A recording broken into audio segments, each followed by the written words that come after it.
We back, baby. It feels good to be home. Beeman's back. Hey, Feels good to be home. Guess who's back? Back again. Beeman's back. Tell a friend. Beeman's back. Guess who's back? Guess who's back? Guess who's back? It's your boy. I'm happy to be here. I missed 2 weeks.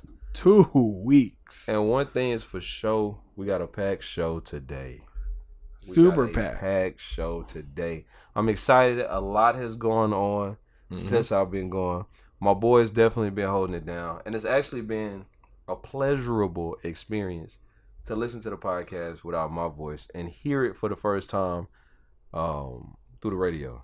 So that's actually pretty dope. It's a little healing, if I would say.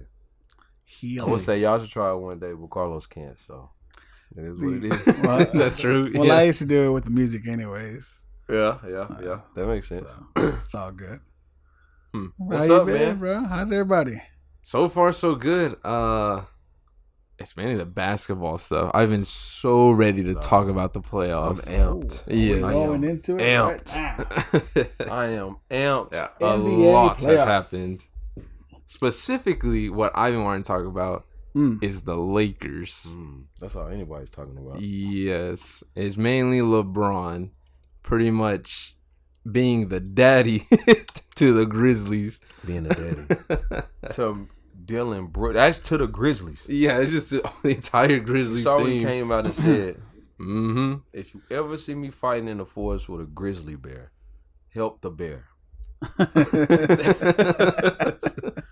That's my guy. And that's quoted by Mystical, by the way, if anybody doesn't know. He was doing a freestyle on a radio station maybe about like 8 or 9 years ago. I don't know. I'll see if we can play it. But just that one part, bro, Mystical used to be out the chain. That nigga is just an idiot. But we're going to move on from him. He's another story. So one thing that I really liked, I think it was game 3 or 4, where AD just completely blocked the layup. Yeah. Oh, that's a bunch of games. But it was specifically where LeBron and AD walked up to what's his face, Dylan Brooks. Yeah, Brooks, and Stared him down. yeah, just stared his ass down. And you see Dylan Brooks kind of like he's starting to walk away. Yeah. He comes face to face with him and immediately turns around. Yeah. And That was... If you listen to, you could even hear LeBron say, "Get that shit out of here." Yeah, called him a bum. He called him a bum. So I will say that I was worried. I believe it was, if I take time to recollect, I'll remember. But anyway, it was like the first game they lost. It may have been game 1 or game 2. But Dylan Brooks seemed to be getting under LeBron's skin. And LeBron actually spoke back. Because a lot of times when people talk trash to LeBron, well, let me say, as he's gotten older, I can say here lately, he's started to respond more. And he lets people know, especially like, we talked about earlier in one of the podcasts, when he got into it with one of the guys on Memphis and was like, nah, I don't play like that. Nah, don't talk to me like that. I ain't no little kid. Yeah. And then turned around next play and dunked on it. I think it was Xavier. Yeah, bro. He started to respond more, but he responded to Dylan Brooks, and they were losing bad. And LeBron had just made a turnaround jump shot, a fadeaway. And Dylan Brooks started following him up court and John, and LeBron talked back to him. I was like, ooh, no. Because they're down. He made a shot. It just didn't look good. But he found that zen, and he just calmed down. And his team went with him this time. Yes, yeah, That's everyone what was mattered. doing good. Bro, Yeah. he was out there. It looked like he was out there playing with us. Yeah. Me, Yuki, and Gonzo starting at point guard, small forward, and center, bro. They were looking goofy. Yeah, the Grizzlies are clowns for that. And then they take the L and just don't be saying anything. They don't want to talk to the press, nothing. I even heard LeBron didn't even want to shake their hands too. He left the game early. Yeah, they didn't even shake their hands. And then, do you have the quote that that LeBron did that he On posted? Twitter? Yeah, posted a Jay-Z verse. What did I send it to y'all on? I sent it to y'all on text message, right? Yeah. It was text message, yeah. If I'm not Bro, mistaken. LeBron says after the game, unlike you little blank, I'm a grown A man. Big shoes to fill, grown A pants. Probably hustle with your pops. Go ask your parents. It's apparent you're staring at a legend. Who put a few little blank in a place before, trying to eat without saying a grace before. Bro, one thing that makes that hit so hard when he says probably hustle with your pops. But they got a clip earlier this year. I think he was playing Phoenix. And one of the guys came up to him and was like, bro, you used to play against my dad, bro. Yeah, something. And told him his name. Yeah. Dawg, he done played with a couple people's fathers in the NBA. He's been playing the NBA longer than the rookies have been alive. Bro, the iPhone hadn't even started to be made yet. He had the flip phone still. The During flip the phone. All-Star game. The flip phone with the chain and tall tee. Bro, 38 years old. Leading scorer in the history of the NBA. Mm-hmm. Back in the playoffs. Playing the kid Grizzlies. And slapping the hell out of them. So do you still think that John Moran is fine in the West? Bro, listen. Something's gonna have to happen with that Memphis team. And the craziest thing, besides the time, well, I will say John Morant definitely stepped his game up in the playoffs. The Grizzlies historically play better without him. Wasn't John Morant the one with the little tiny baby gun? Yes, with the noisy cricket. Yeah.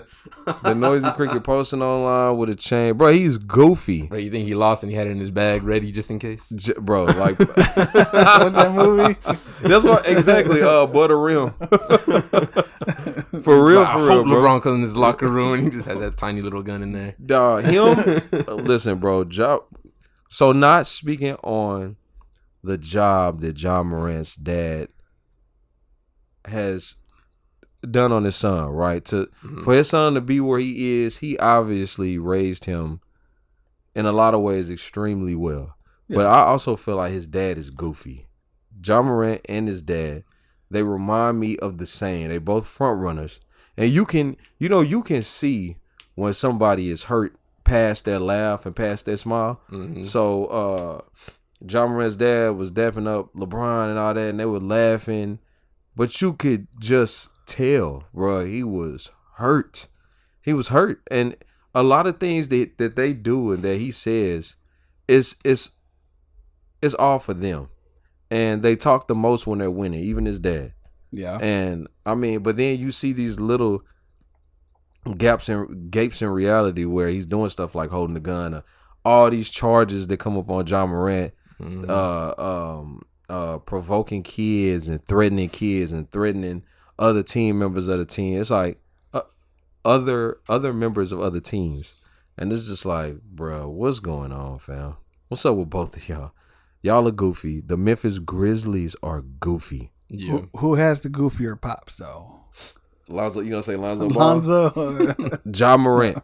I can at least say Lonzo Ball did it with 3 of his kids. Yeah, I would say all of and them. Yeah, and they're not in the media for anything violent.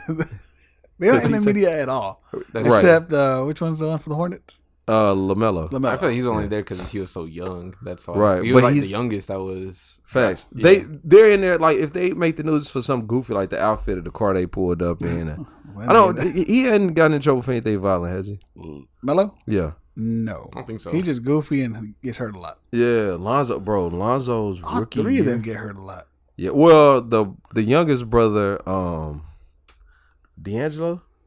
I can't think No, of his name. D'Angelo's the middle child, isn't he? He ain't the youngest. No, I don't D'Angelo remember is what teams they played for. D'Angelo is the youngest. He's just the sorriest. But yeah. He's. I mean, he's not the youngest. He's the one in the middle. Yeah, he just sucks. But he doesn't. Yeah, he's not even in the NBA. Yeah, he's tried out, but he gets cut.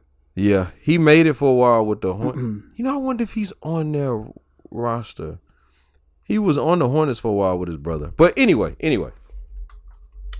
Other news in the league. Denver played the Suns yesterday.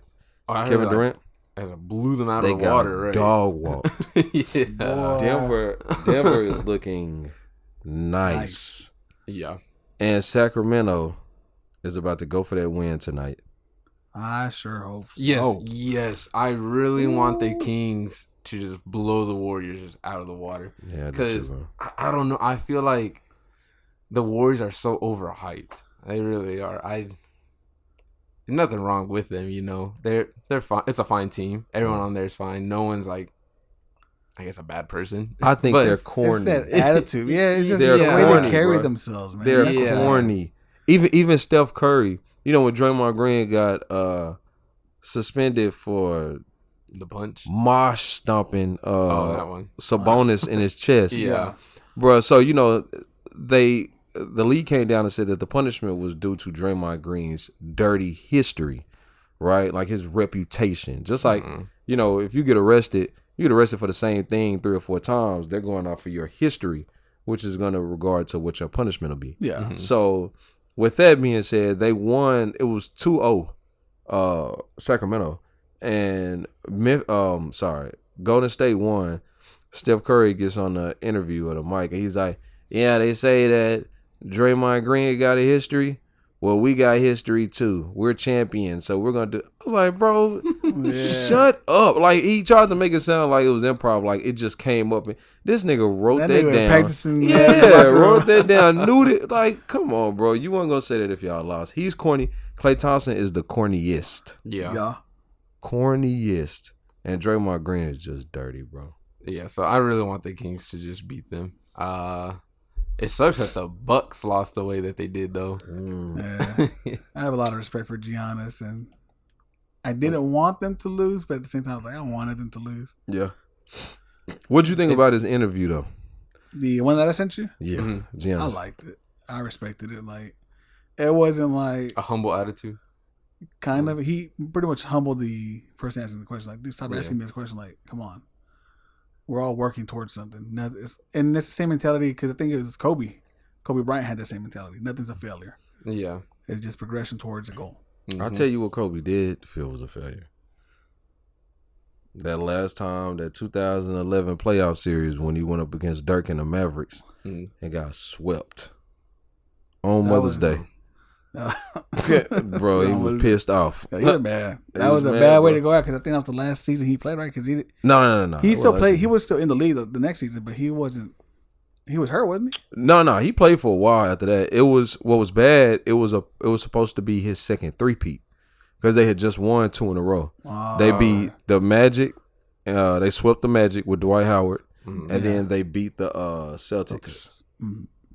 And then they came back, and that was supposed to be their three-peat.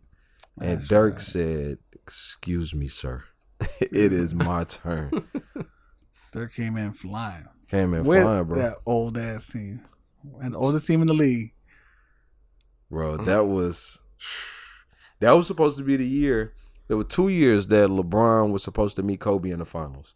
It was supposed to be that year, and then it was supposed to be the year that the year that the Lakers played Dwight Magic. Howard, in the finals because they beat LeBron and his trash team. Never got to see that, but yeah, you're right. Giannis gave me a lot of insight on his character and personality when he spoke. All that was just from the heart. Yeah. Because you could just tell, like you're putting him on the spot. He was, like, you could tell he wanted to cry at the same time, but it's like, dude, I'm gonna put you in your place right now. Yeah, This is the last time you're gonna ask me a stupid question. yeah. Eric, this is you asked me this last year, right? When you go home, is that a failure? Nah, Giannis was. That's the first time I really listened to him. All the other stuff I see about him, he's dipping fries in ice cream and Well, he's like a kid at heart. yeah. is. Eating a Big Mac for the first time, all that type of stuff. But Could have been a Maverick, but that's another story, bro. That's another Giannis was a different looking cat back then, Oh, bro. Well, That's crazy, though. That's crazy. Giannis look like KD looks now. Like, you got to take those But chances. nigga did bro. not have that shot, though. That nigga Giannis was just goofy back you know then, what? bro. Bucks picked him up. So whoever's scouting for the Bucks had an eye. Facts. That's Adam Sandler from that movie. I forget the name of that movie. Hustle? Yeah, Hustle. That's Adam Sandler that picked him up. Golly. But hey, LeBron, that's my guy. That's my man. I'm happy that the Lakers played basketball with him. and I pray that they play basketball with him throughout the rest of the postseason. It's gonna be Boston and the Lakers. Think finals. so? Yeah. Boston and Lakers. Who you think? I know you said you didn't think that. Hold on, so you're changing now? You're changing your pick, right? No, at first it was the Bucks and the Lakers, but I had secondary picks of if it's not the Bucks, then it's Boston. And if it's not the you Lakers, said it's the Bucks Kings. and the Lakers, and the Bucks gonna take it. That's what you said, right? Mm. Okay, that's what you said. What did you say? But you didn't have the Lakers in the finals. No, I had Kings. The Kings. I have the Kings as the underdogs beating the Miami Heat. Miami.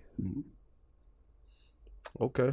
I think Miami's going to fizzle out, bro. I think Jimmy Butler play his heart out. You think Jimmy finna fizzle out like he usually does? Yes. He's going to find that same picture.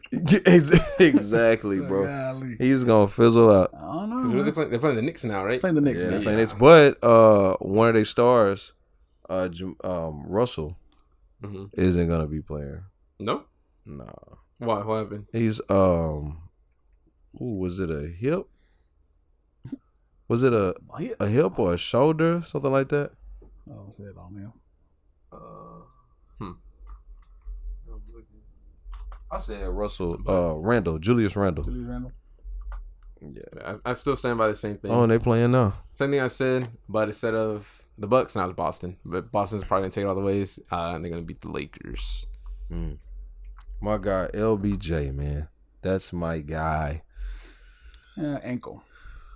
Okay, it's an ankle. Ankle injury. Yeah, but he's not playing, right? Nah. Oh, there you go. Lakers have moved forward. 40-point ass whooping on Friday. Dylan Brooks said he don't respect you unless you give him 40. They beat him by 40. Oh, so during that game, I was out in the country, right? Mm-hmm. So the game that they blew, they were blowing them out by, and LeBron had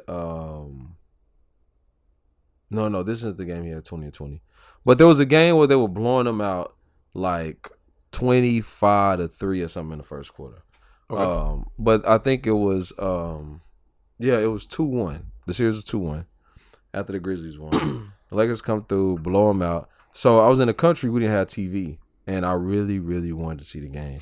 So we drive like 20 minutes down the road to go to this bar. And by the way, this little town that we were in, it was in between Tyler and Athens.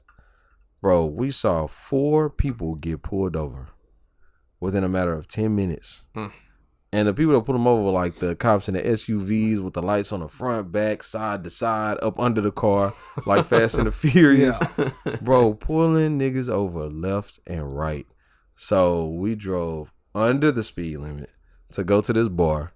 And dog, just looking at the bar, we just knew that this wasn't for us. But I wanted to see the game. Well, you walked in there like, what the fuck? Dog, walked in, it was, I'm a rhinestone cowboy. Said, we don't serve your kind. Come in there, bro.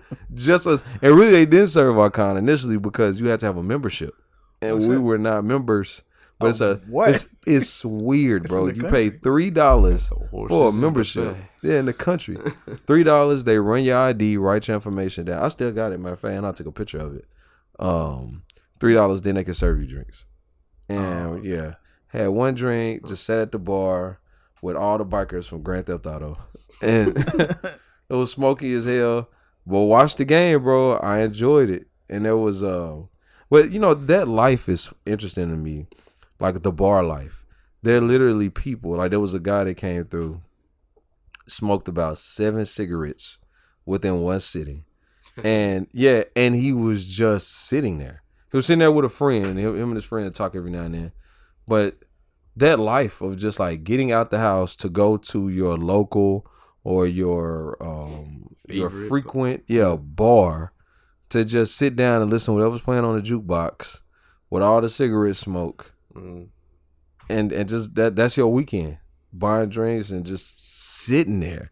But that life is different. I always wondered like if people actually do that because like you see that in movies or shows, like they'll just be sitting at the bar, just like venting to the bartender or something. Absolutely. Yep. I worked at Chili's. There were regulars, and there were regulars. Chili's opened at 11 in the morning. Yeah, there were regulars there at 11. And they used to always have chips and salsa in front of them. And I found out that if you're drinking before 12 or 1 p.m. I think it's if you're drinking before 12 p.m. at a bar, you have to have food in front of you. You're required to have something in front of you while you're drinking. So that's why everybody will have chips and salsa in front of them at the bar. These niggas waking up to come to this bar at 11 to sit down with TVs playing. Yeah, TVs playing to play the same thing at their house with a goofy looking bartender. I wonder if those are people that just like don't like their home life, or maybe they just like live by themselves. So they just want some sort of like Al Bundy types. Yeah, just, like just some sort of like human activity around them. You know, that's it. I think it's the blue collar, white collar, 9 to 5, typical. Every day is every day the same type of, because I remember one of the regulars, ended up killing himself, and it's just like, what?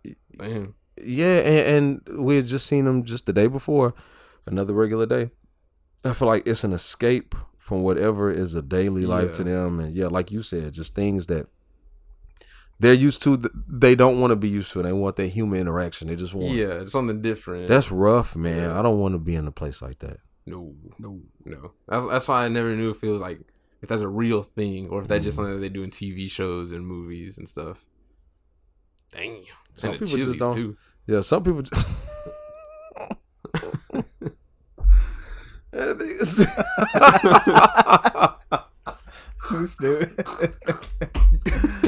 Like out of all the places of Chili's, like I guess. Bro, what you got for us today, man?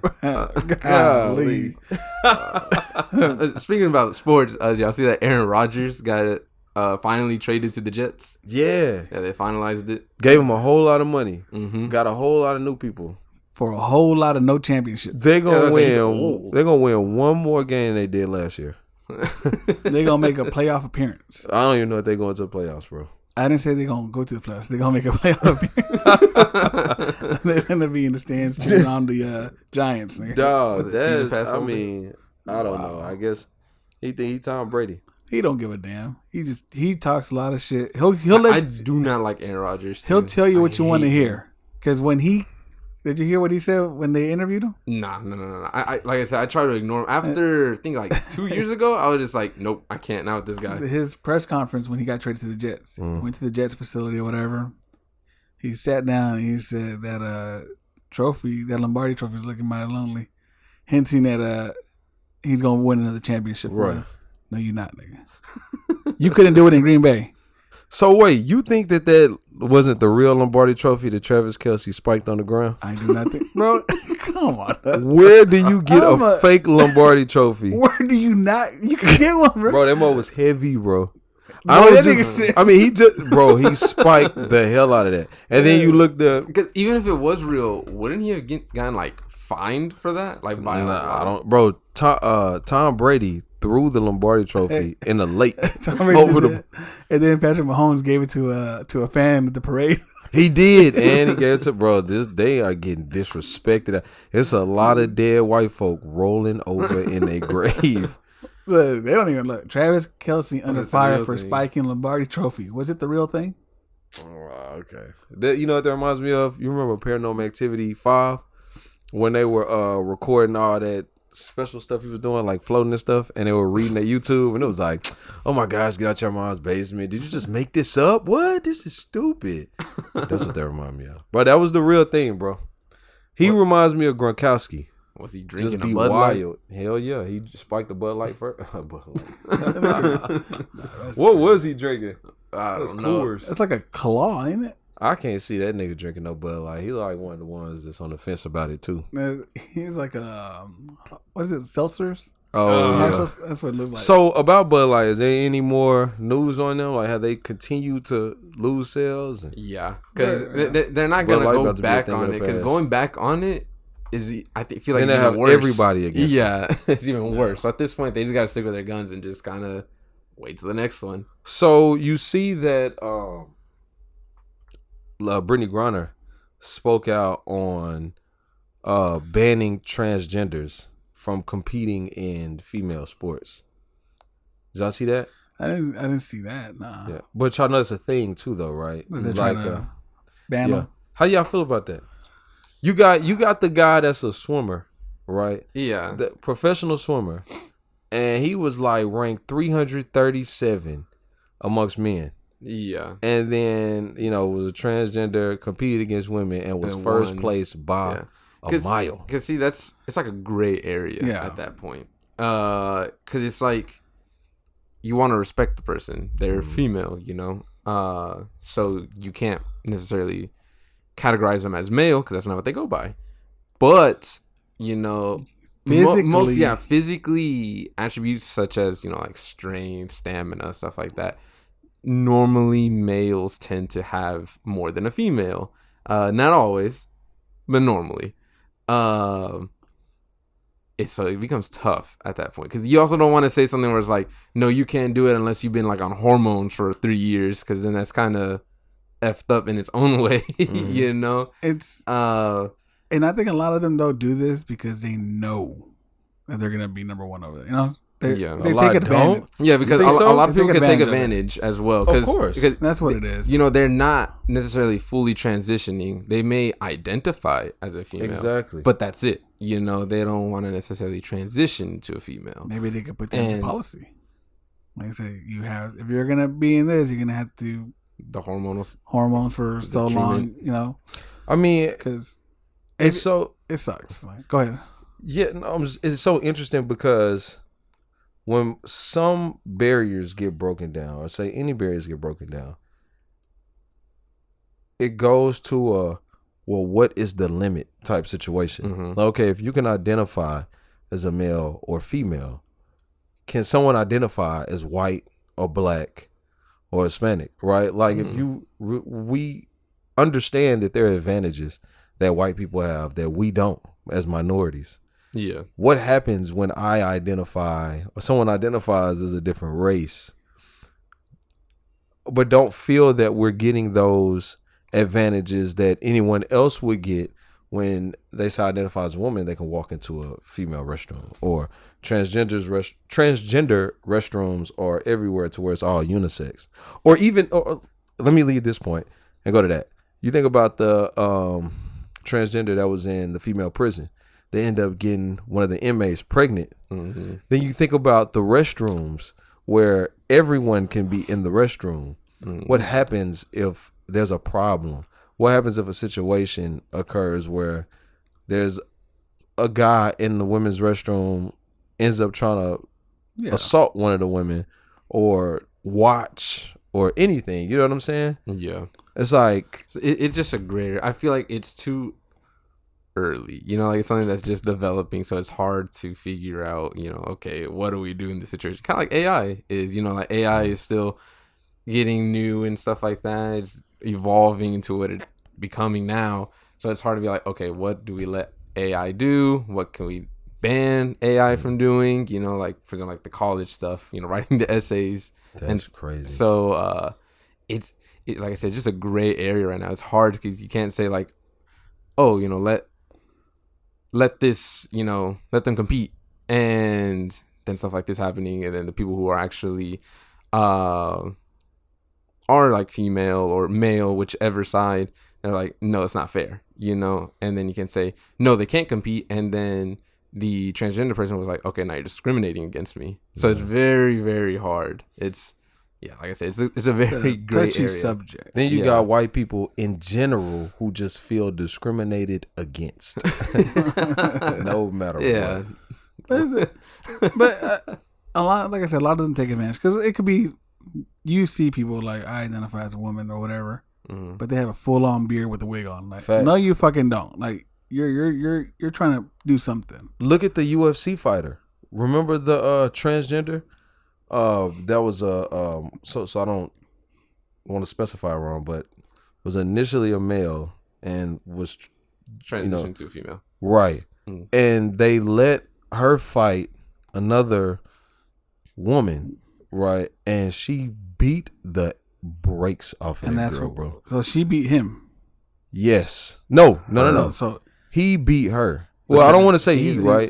So is the transgender beat the female. The F out of the female. See, in this whole situation, like, bro, that is pure. Like taking advantage. Yeah, and that's what he said. Man, but what do? You're putting, and it's difficult, bro. That woman could have died. Like, Yeah. okay, at that point, it's like, what is the limit? Okay, you can't say this, you can't say that, you can't say this here. But when you get like a physical, all contact sport, bro, they could kill somebody in there. I mean, unless they do the actual hormonal treatment, like if you are on the HRT for a certain amount of time, then you could be considered female, you know, to compete in a female sport, you know, and vice versa. You know, for a female to be on hormones for, let's say, like 5 years, then you'd be considered a male to compete in a male sport. You know, it's difficult. Moving to a lot of subjects, speaking about, we're talking about evolution in gray area. So on the way here, I was trying to get breakfast, and you want to know somewhere that has never evolved? Burger King. Bro, McDonald's was packed. Whataburger was packed. Everywhere was packed and not moving. I saw Burger King with absolutely no one in the drive-thru. McDonald's had 2 lines wrapped around the building. It's a Sunday. And I bet Chick-fil-A had more people than Burger King.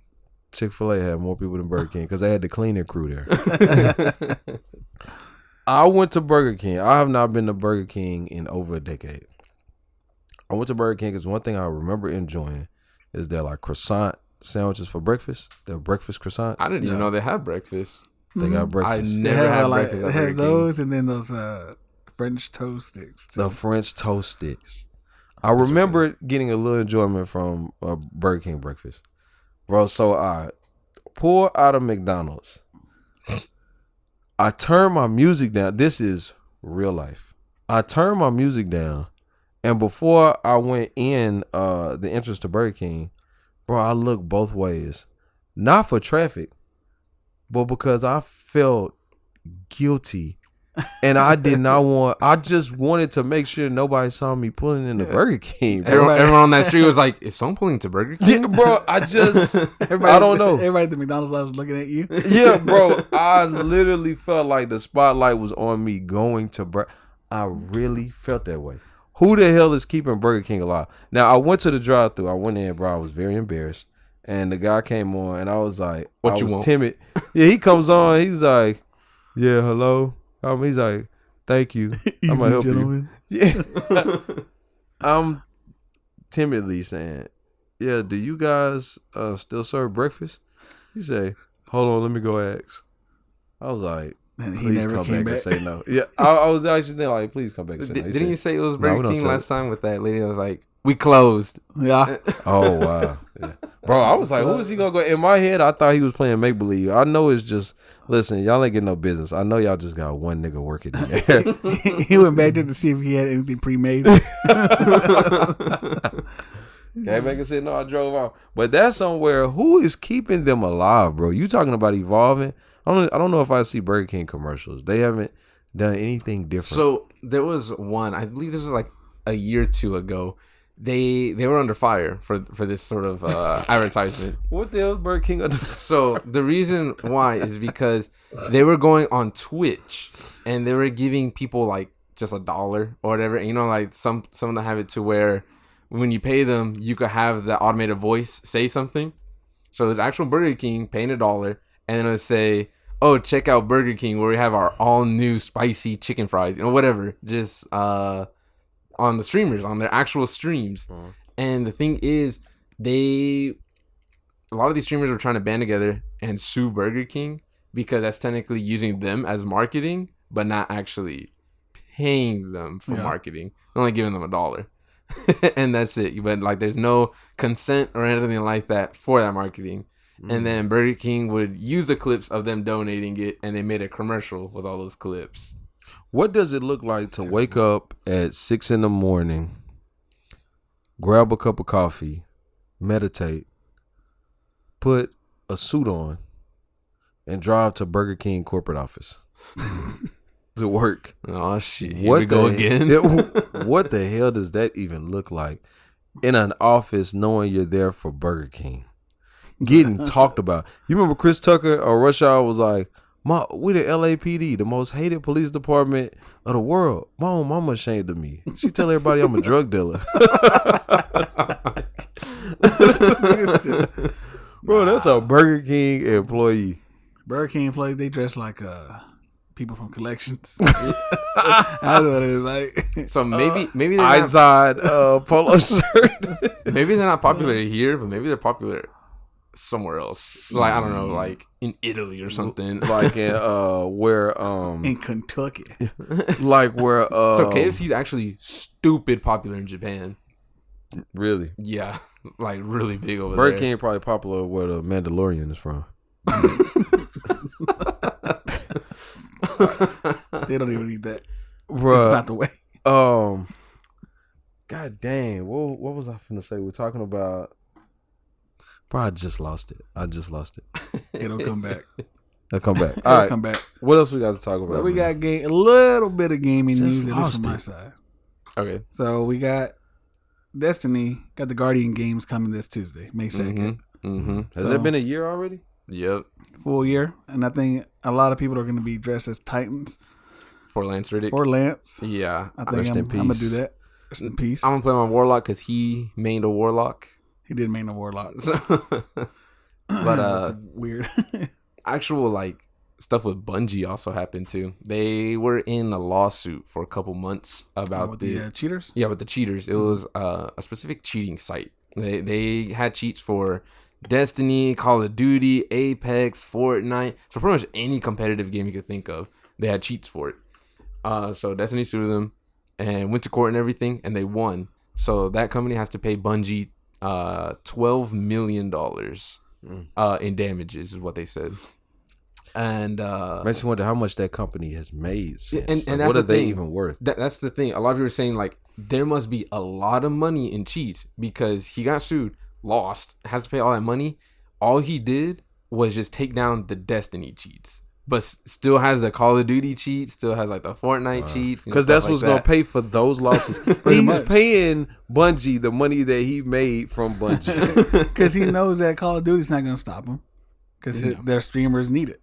That's why. So yeah, I just thought it was crazy, like $12 million, and he still is keeping up the cheating site. Like, that must be a lot of money. It pays to cheat. Yeah. I'm going to start cheating. I forgot what the company was called that they sued, but yeah, $12 million. Bro, I've played Call of Duty with a few cheaters, and I'm not going to lie. It's entertaining for the first 5 to 7 minutes. Mm-hmm. But it literally takes all the morale out of you. Yeah. Bro, it's I don't know, bro. To cheat against the cheater would be satisfying. But Yeah. just to be a cheater, bro, you just feel bad. I played with Killer Girl and she had friends, bro, and I just feel bad. I mean, we make jokes about it, like, bro, because they'll never tell you that they're cheating. Of course. But then you see something so bizarre to where it's just it's obvious. You just feel bad, bro. It's like it's an integrity thing. Fuck Oh, that. you gotta be careful doing that because even if you're playing with a cheater, Yeah, you you can still get- get banned That's what I too. heard. Not being They don't ban them niggas. They don't ban them niggas. They'll ban you though. Facts. You got to be streaming to like millions of people. Yeah. My name is a little black.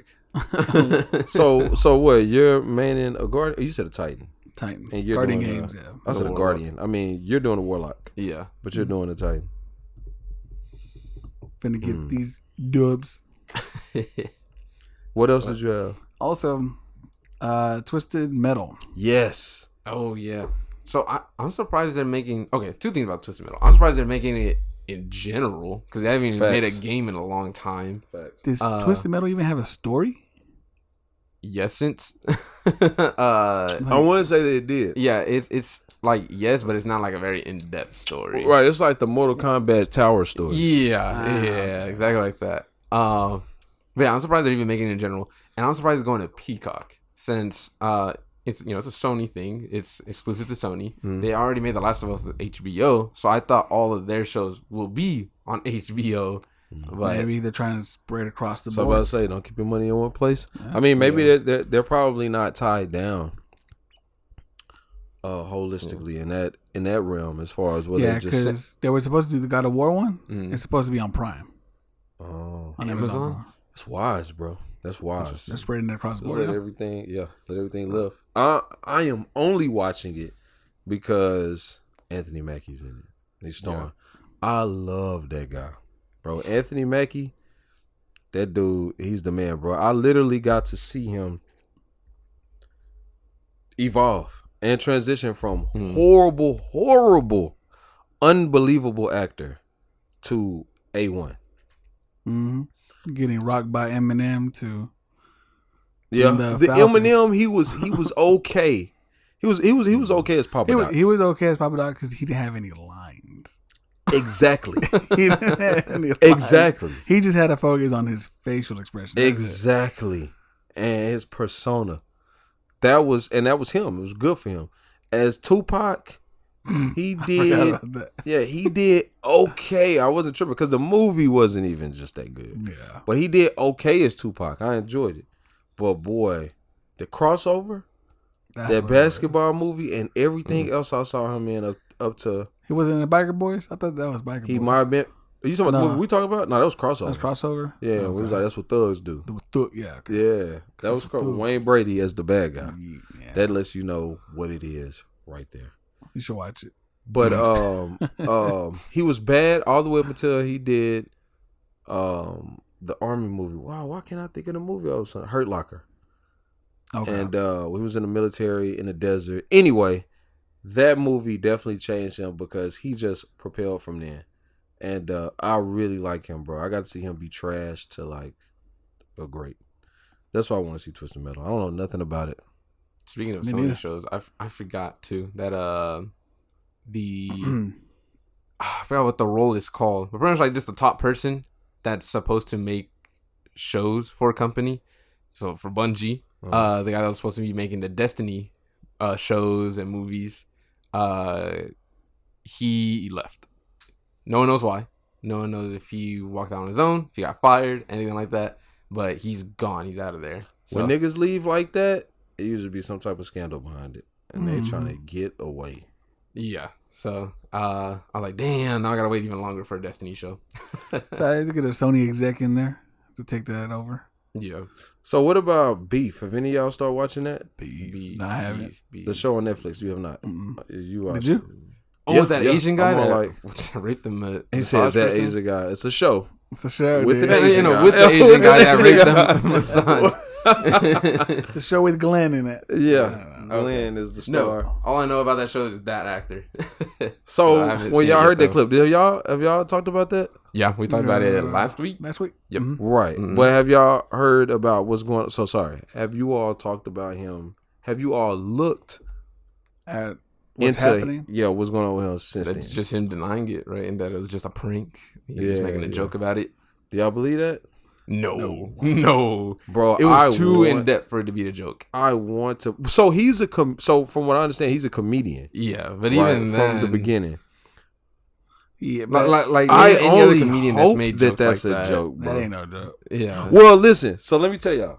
Okay, as far as the limits to jokes, to some comedians, especially let me just say this, to some comedians, bro, there's no limit. So when I was to go see Dave Chappelle in Sugarland, Pete Davidson was one of the openers. So no limit. Bro, we walked in on Pete Davidson's set, and that nigga was saying some wild ish. Yeah, I've seen some of his stuff. You have? Yeah. Bro, that stuff, and I'm talking like in detail, and it just keeps going and going. I heard him say stuff about babies. What the hell? Bro, sexual things about babies. I was like, and then he talks like like that. And then you get the baby and it's just so crazy. And then people are just like, ah, ha, ha, ha, ha. And he go again, ah, ha, ha, and that's just how it goes.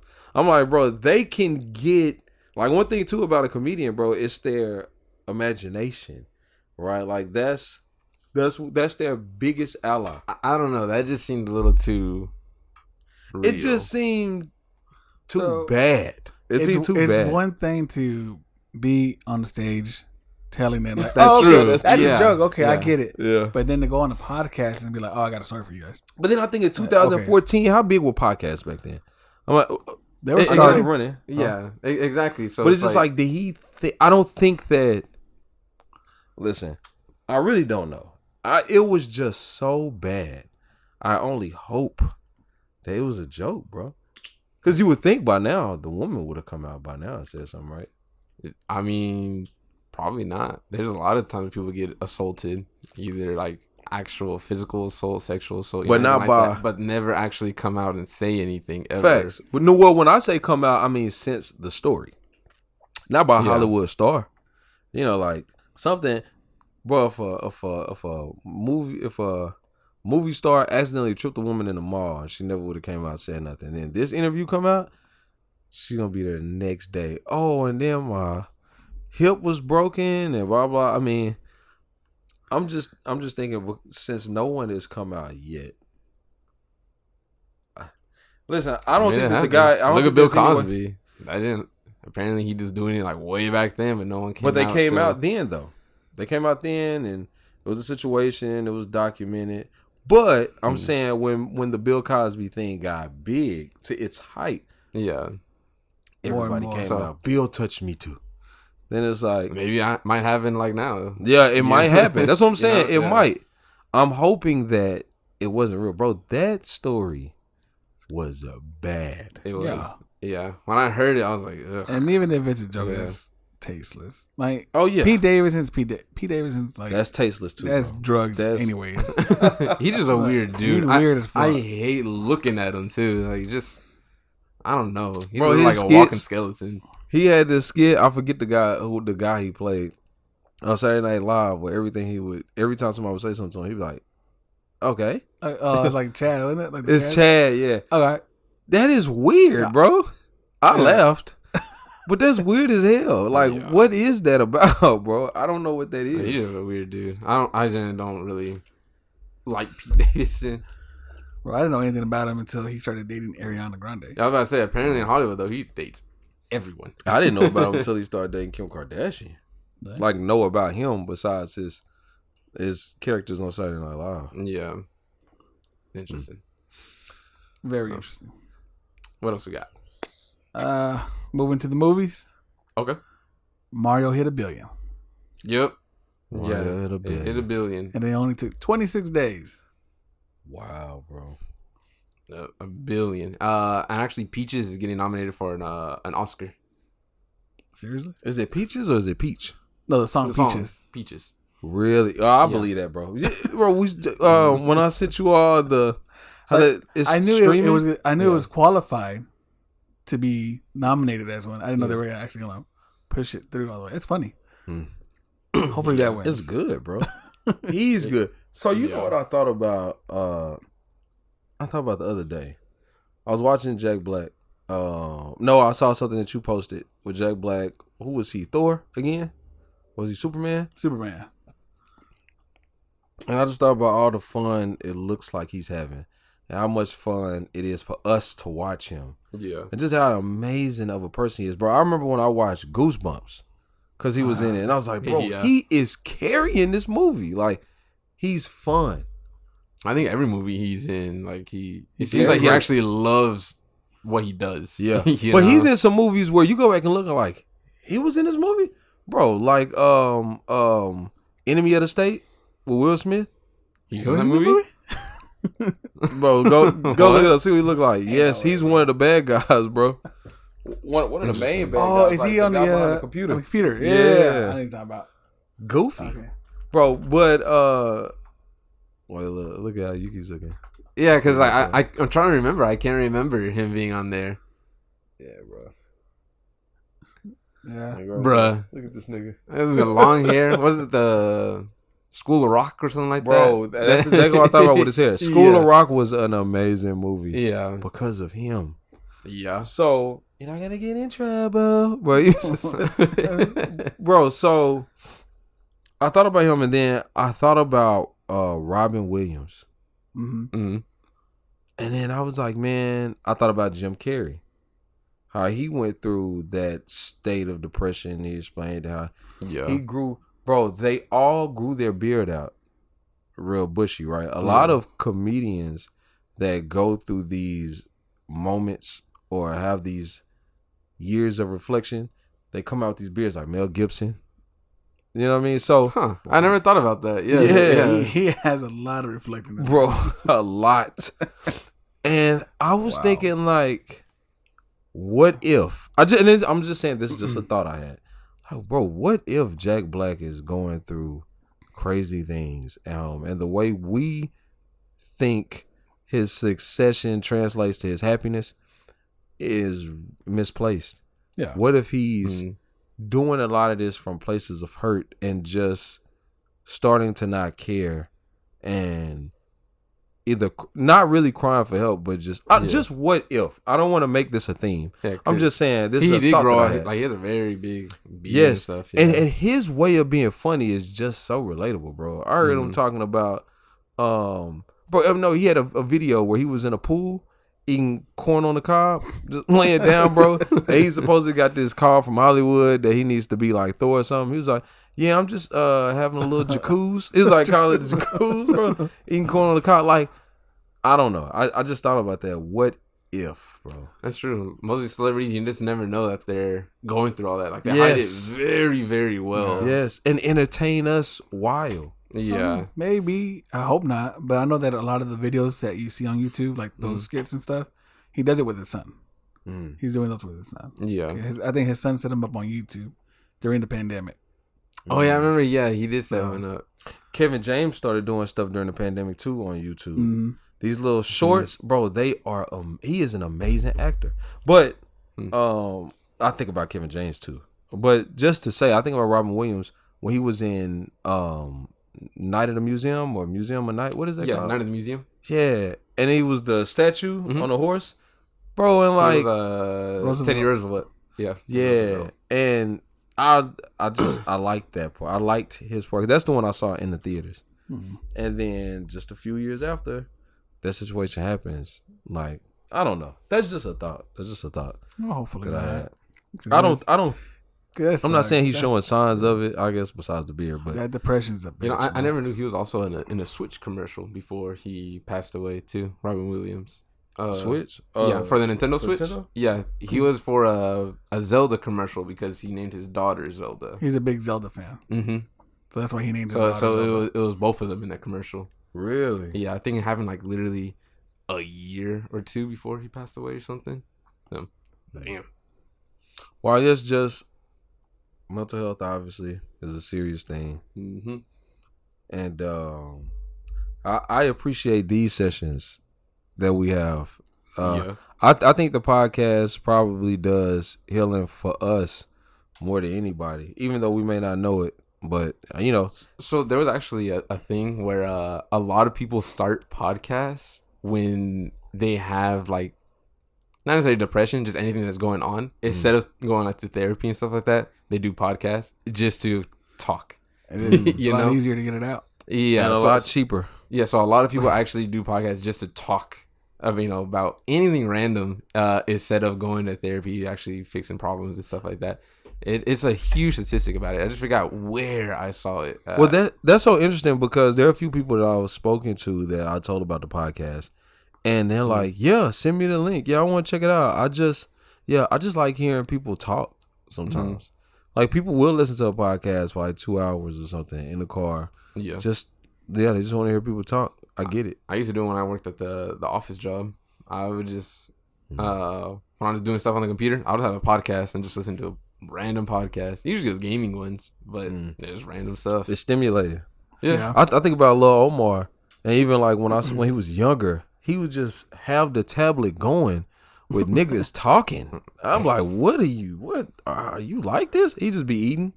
Then he done eating, he kind of looking around, and it's just the people talking, and they animated and playing stuff. I get it though. Yeah. What else we got though? What else he got? So, Jamie Foxx doing better. Oh, is he? Whatever. He's supposedly. Doing better. He's supposedly doing better. Okay. They said that he suffered a stroke. On set. Like Bob or Bill, whatever his name is. Bob Odenkirk. Yeah. Odenkirk? Odenkirk. That's his name. Okay. Mm-hmm. So a stroke caused by what? It was something with his heart. He Okay. does have high blood pressure as well. Okay. So tell you about that too, man. That made me worry because especially like with the black community, like heart disease is, I believe, leading in I'll say black health problems, right? Especially in men. Yeah. But just I know in our community. But Jamie Foxx, from what I understand, is in the best shape of his life because he was training to play Mike Tyson. I think he's already filmed it. I'm not sure. But the nigga picked up a lot of muscle and just got into the best shape of his life for that role. And for something like this to happen, and I knew that he did have high blood pressure. It's just like, bro, some stuff you cannot escape from once you have it.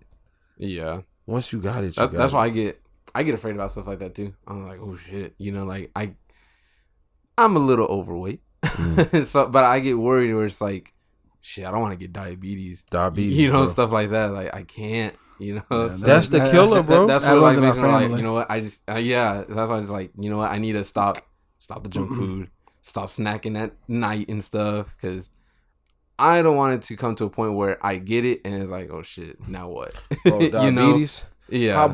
Diabetes is worse than high blood pressure. Yeah. It's like they're both terrible. But then they say he had blood clot. You know what I thought about? They say the blood was clotting. I think it was closer to his head. I can't remember. But I know his blood was clotting. Okay. And it was caused by high blood pressure. You know what I thought about? The vaccine. How they speak about like a lot of people's blood started clotting randomly after the vaccine. I just wondered because I'm thinking about his shape, and he was in Fitness for Men, and I was looking at his routine and how he talks about his diet. But even then, like you could be in the best shape of your life, but if something's gonna happen, something's gonna happen. Facts. Like, That's true. it don't matter how healthy you are. Facts. I'm overweight. I'm obese, for sure. I know that. But, somebody who's the same age as me, a lot healthier, they're probably same risk of having a heart attack as I do. Mm-hmm. It is what it is. I mean, so. Or like, what's his face? Chadwick Boseman. He got ready for Black Panther and stuff like that. And what did he have? No, he had cancer. He had cancer. Cancer, that's right, yeah. Yeah. So you can't escape that either. And he had pancreatic cancer. Yeah. So you could be in the best shape of your life, but it's gonna hit you regardless. I mean, even it can also go down to was he overworking himself? Yeah. For the That role, too. because that can also affect your heart. And Like when people get but it's the higher chance though. It's everybody has a chance. because like you get It's the just- thing in your legs when you do office job. What's it called? It's still like blood clots, but mainly it happens in your legs because you're just like sitting down all day. Right. So speaking of this, look, it's funny because what's it this is called? one thing that I had written down, bro, for us. I don't So, know. I'm not a I doctor. called this the Goody Click Guarantee. We all have to agree to this. are we selling? Oh, Okay. okay. I thought we were selling something. Okay, go ahead. No, this for us. All right. We should all agree to take 5 minutes out of the day, every single day, Mhm. to stretch. That's it. 5 minutes of stretching. You can find whatever stretches you all want. Yeah. Could be 30-second stretches, whatever, 5 different ones, however, 10 Kinda different just ones, I have guess. sex. Yeah. No, that's not stretching. Not cardio, but just stretching. Bro, I thought about this because I started stretching more, right? And it does make a difference. But I thought about both of you niggas getting y'all's back rubbed because y'all got this unforeseen, unknown pain in y'all's back. Yeah. And it could be in the next 10 years, you niggas walking around like Frankenstein. And I have problems like I sleep wrong. Like even right now, my neck is tight. He had good posture though, didn't he? He was back straight. Yeah, it was completely straight. Yeah, Or, that's all. It could go Or nowhere like else. the assistant that had the hunchback Imagine and everything. Yeah, it was talking about sex. Imagine having sex like that with your back straight all day long. Nigga. I'm just gonna lay down. You can't stop me. Jessica Party, y'all listen to this? Y'all hear these niggas? They trying to make you do all the work. I know that ain't gonna fly, nigga. Nobody household. I can do that. 5 minutes, bro, every day. Stretching. I gotta do That's it when I it. play the game. I used to work out like that too. But just stretching. It's not working out. It's not just stretching, bro. And that like stretching is like it could be that, bro. You hold that for 20 seconds, then you hold that for 20 seconds. Bro, it's all kinds you can look up. Well, I tried yoga for the first time when I was out in the country. Yeah. And I was like, dang. I remember like I was getting help and I thought I was sitting up straight. And I was told, like, straighten up your back. I was like, I'm there. Like, that's it? That's your back straight? Your back straight? I was like, oh, shoot. You know, I'm reaching for my toes and all that. And it's not about getting flexible. Listen, I just want y'all to know, like, it's 5 minutes. It's not about trying to be the most flexible or get flexible. It's not. It's just stretching. I did an exercise, like, with my hips, and I remember I was looking online. They were like, you know, your back, if your back is ever tight, it's your hips. It's not your back. It's your hips, your lower back. And I did it, bro, and I felt so much pressure, like, gone. But anyway, I saw you niggas on life support the other day, bro. And I'm like, we all need to do this because I need to do it. I need to do it, bro. I'll get tired of, like, sitting down and making that sound when I get inside. Bro, I do that all the time. If you get up and walk to the door and come back and come to your seat, see if you make any type of sound. Any sound when you sit down. Bro, yeah, you're going to look crazy. So, look, that's the Goody Click guarantee. Can we go on that every day? We can. Also, for the viewers, as you're listening to this podcast, just take like 5 minutes during this podcast, or hell, the entire podcast. I like that. Do some yoga, do some stretches, walk around a little bit, stretches, drink some water, anything like that to be healthy. And make it easy on yourself. It's not like you have to go into this experimental mode. Just find things that's easy where you just sit down and pull your leg out or put it behind your butt or your arm extended behind your neck, something like that, you know. And it's just that 5 minutes, and you done. That's all. So we good on that? We shaking on it? Yes, sir. That's my guy. Am I shaking on it? Do I shake everybody's hand? Yes, sir. Shake everybody. Got it. It's the Goody Click guarantee right there. I think there are other things that'll fall up under this. By the way, this is the first. It's a trap. No. Not exercise wise. No, you're right. That was a good one. Not exercise wise, but I was thinking like eventually one day we'll be like, all right, we got to watch one movie a week. Since that's what we talk about, we got to watch just anything. We need to do seen that. a week. Yeah. Things like that. I think just things that just instill greatness in us and make us better podcasters. Yeah. I like that one. Wait, like one movie, just like past movie, or like going to the actual movies, just watch a random ass movie that's out, you know? No, either. Something you haven't seen. Something you haven't seen for a week. Maybe we'll be in unison and pick the same movie. Yeah. Just like every Tuesday. Because that's like the theater's on like half off or something. Theater's half off. And then just watch whatever. Yeah, whatever's there. I'm with that. But we like scary movies. We got a lot of scary movies we haven't seen. Like Infinity Pool. I still want to see that. Mm-hmm. There's some movie called Enys Men or ENYS Men. Listen, In This Man, what? Something like that. Remember that? What's it called? That what type of movie is that? Skinamarinch. Look, is that movie on Skinamax? Yeah, but Skinamarinch. the people that made that are making another movie in a similar style. I saw it. And they have a budget this time. Yes. Yeah. Boy, nah. It's gonna be louder silence. It's gonna be Louder More white silence. noise. Louder silence. Darker blacks. They're gonna be able to zoom out a little bit more. That's gonna be their advertisement. Darker blacks, louder silence, more confusion.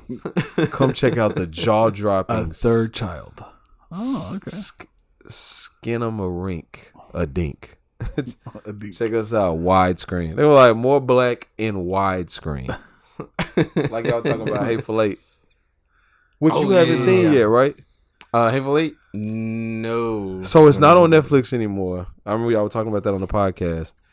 Unfortunately, it's not. Netflix was brilliant. Netflix and Quentin Tarantino were brilliant because that movie is so long, but they broke it down into 4 pieces. Mm-hmm. And it was like an hour long each, but it's the perfect way to watch it because then you're watching like a series. It's easier to watch, I've noticed, in our society now, to watch an 8-hour series versus a 3-hour movie. Yeah. Because it's I feel like the reason why is because, you know, if it's a series, like you could watch 2 episodes and you're like, all right, let me go out and eat or something, you know. Leisure. But with a movie, you don't want to stop it because you're like, okay, well, what if I'm about to miss something, or what if this is where the good part's about to happen, you know? So you don't want to actually stop, and then kind of like it ruins the flow and everything like that. Right. But at least for a show, you know, like, okay, as soon as the credits end, you know, you can stop it there and then just come back later that day or tomorrow or whatever. You're right, because people don't like to be told what to do at all. Yeah. 3 hours, you're told you have to sit down. It's not going to stop for you. If you go to the restaurant, come back and miss something. Yeah, that's true. I know I saw some people were watching the Justice League movie, that Zack Snyder one, because, you know, like he kind of broke it down in like those acts or whatever. So every time it showed like Act 4 and let's say something random like Cyborg or whatever, people were like, okay, let me just stop right here and go do something else. What I should have taken many restroom breaks on was that movie, Beau is Afraid. Beau is Afraid? That's the movie I went to go see. It's 3 hours. Oh, yes. Yeah. Okay. The one he can't explain. Bro, I've taken time. I'm not going to get into it, but I've taken time, and I think I've understood more of what the movie is about. The thing is, it's a movie that I will have to see again, but I'm not going to go to the movies ever to see that again. I will have to see it to where, like, I can watch it at my leisure. Yeah. I can watch 30 minutes, turn it off, come back 30 minutes later, and over a span of weeks probably. Watch 30 minutes, try to think about the 30 minutes. Yeah, bro, because there was a time in the movie towards the end where I shut down. I completely shut down, bro. Anything that he was trying to give us at the end, that was trying to explain everything, I was checked out, bro. I was checked out, and a lot of the audience was checked out too. You could just tell. Nigga missed me with that one. But anyway, moving on. Well, let's do this one real quick. Flash trailer. Did you see anyone? Yes. Oh, yes. So there are 2 new ones. I saw one online, and then I saw one on TV. Yeah. And it was different. Because I know there was the link that I think you sent, Gonzo. Okay, that's the only one I've seen. And then they had another one because I saw on YouTube, it said official trailer 2, which I'm assuming that's the one you're talking about. That's the one I saw. Yeah, so there's 2 different trailers. I didn't watch the second one though, so I don't know how much the official difference or it the is. one that you sent. I saw the one Gonzo sent. Okay, I didn't see the other one. They're close to the same, but it's just a few different things. It's close to the same. So it's weird because one shows Supergirl smashing a missile, but she's flying like that, like Superman, and she goes through a missile. That's not in the official 2 trailer. So I don't know if it's just because of the what's his name? Ezra Miller? No, Patrick Roberts. No. Oh. Edward from Twilight. Right. Robert Pattinson. Yeah, Robert Pattinson. There it goes. Yeah. I don't know if it's just because of how his Batman was. I saw Ben Affleck. I was like, you know what? He's not that bad of a Batman. That's all it is. Yeah. That's just how people were like overly excited about Robert Pattinson. Yeah, because a lot of people are like, "Oh, Ben Affleck, he's like one of the worst Batmans." But then I saw Robert Pattinson, and I'm like, you know what? It's funny because he really does. Ben Affleck. He makes you miss Ben Affleck. Like you see Ben Affleck talking, it's like, yeah, that's my guy. Yeah, when I saw the trailer, I said the same exact thing. I was like, "Oh, it's Ben Affleck." Okay. Bro, y'all see Michael Keaton showed up on set and asked the director to take a picture of him in the back when he first put the suit on. He asked him to take a picture of him. It was for his grandson. That's wild, bro. This nigga was Batman in '89. Hey, Batman Imagine again. having that story, like I used to be Batman. The niggas will never believe you. Yeah. Yeah. Let me get my VHS. He got the special edition. He was like, "Hold on, I gotta wait like 30 minutes." It's like rewinding all the way. He looks good too, bro. He doesn't look that old. Huh? Does he have a lisp? The lisp is, I think, Val Kilmer, right? Who was the lisp? I have to hear it again. In this trailer, it sounded like he had a lisp. I have to hear it again. Yeah. Like, I don't know, maybe it was me. He didn't look that old. I thought he would look like he was gonna turn to dust. Bro, that is. He looked pretty good. CGI. That nigga is old. You saw that nigga in Spider-Man. Well, Spider-Man, he looked good. Yeah. But he looked old. Like he got the things in his the mouth, the lines. And They kind of smoothed that out. But he looked like he was younger than what his age. Well, because he's supposed to be. Because he's supposed to be that Batman from '89, just like a few years later. Yeah. Yeah, this supposed to be like Batman 3 in the episode for him as far as his age. Yeah. He's still supposed to be young. He's still Batman, moving around all that. He's not old Batman. You think he sits down like that? In real life? Yeah. Hell yeah, bro.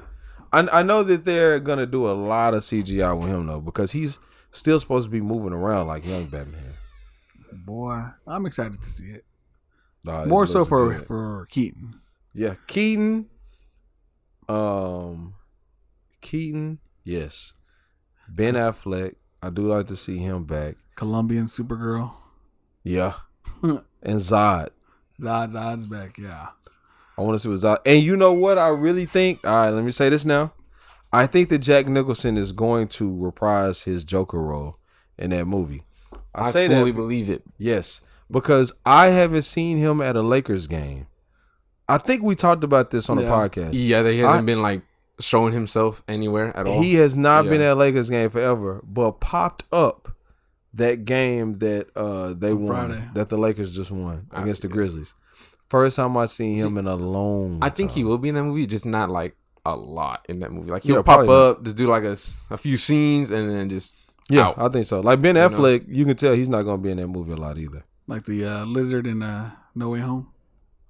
Yes. Like that. Yeah. Very rare in there. Mm-hmm. There were a few scenes. I think he's gonna be cameos. He's gonna be in there with Ben Affleck, like it's around his runtime. There's rumor that there's a whole bunch of cameos in this one. Yeah. Oh, like really? A lot. Yeah. Bro, I'm going to see this movie multiple times. So is this a movie? You think Christian Bale will be in it? Is it because you're going to fall asleep? I don't think Christian Bale's going to be in it. You said what? Is it because you're going to fall asleep multiple times? It's possible. Depending on what time I'm going to see this movie. Boy, I ain't falling asleep. I'm going to tell you this. Beeman, you're the one that be making these movies go like to the $1 billion club. As many times I go see him, boy, I wasn't responsible for Ant-Man. I'll tell you that. Did Ant-Man make $1 billion? No, because they fell hard after a while. Right? Yeah, like its first weekend, it made a lot. Its second weekend, like non-existent.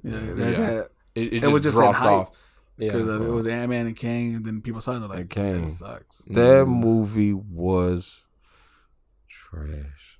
Okay, so this movie comes out when? Next month, right? In May? Or is it June? It's either May or June. Please let it be May.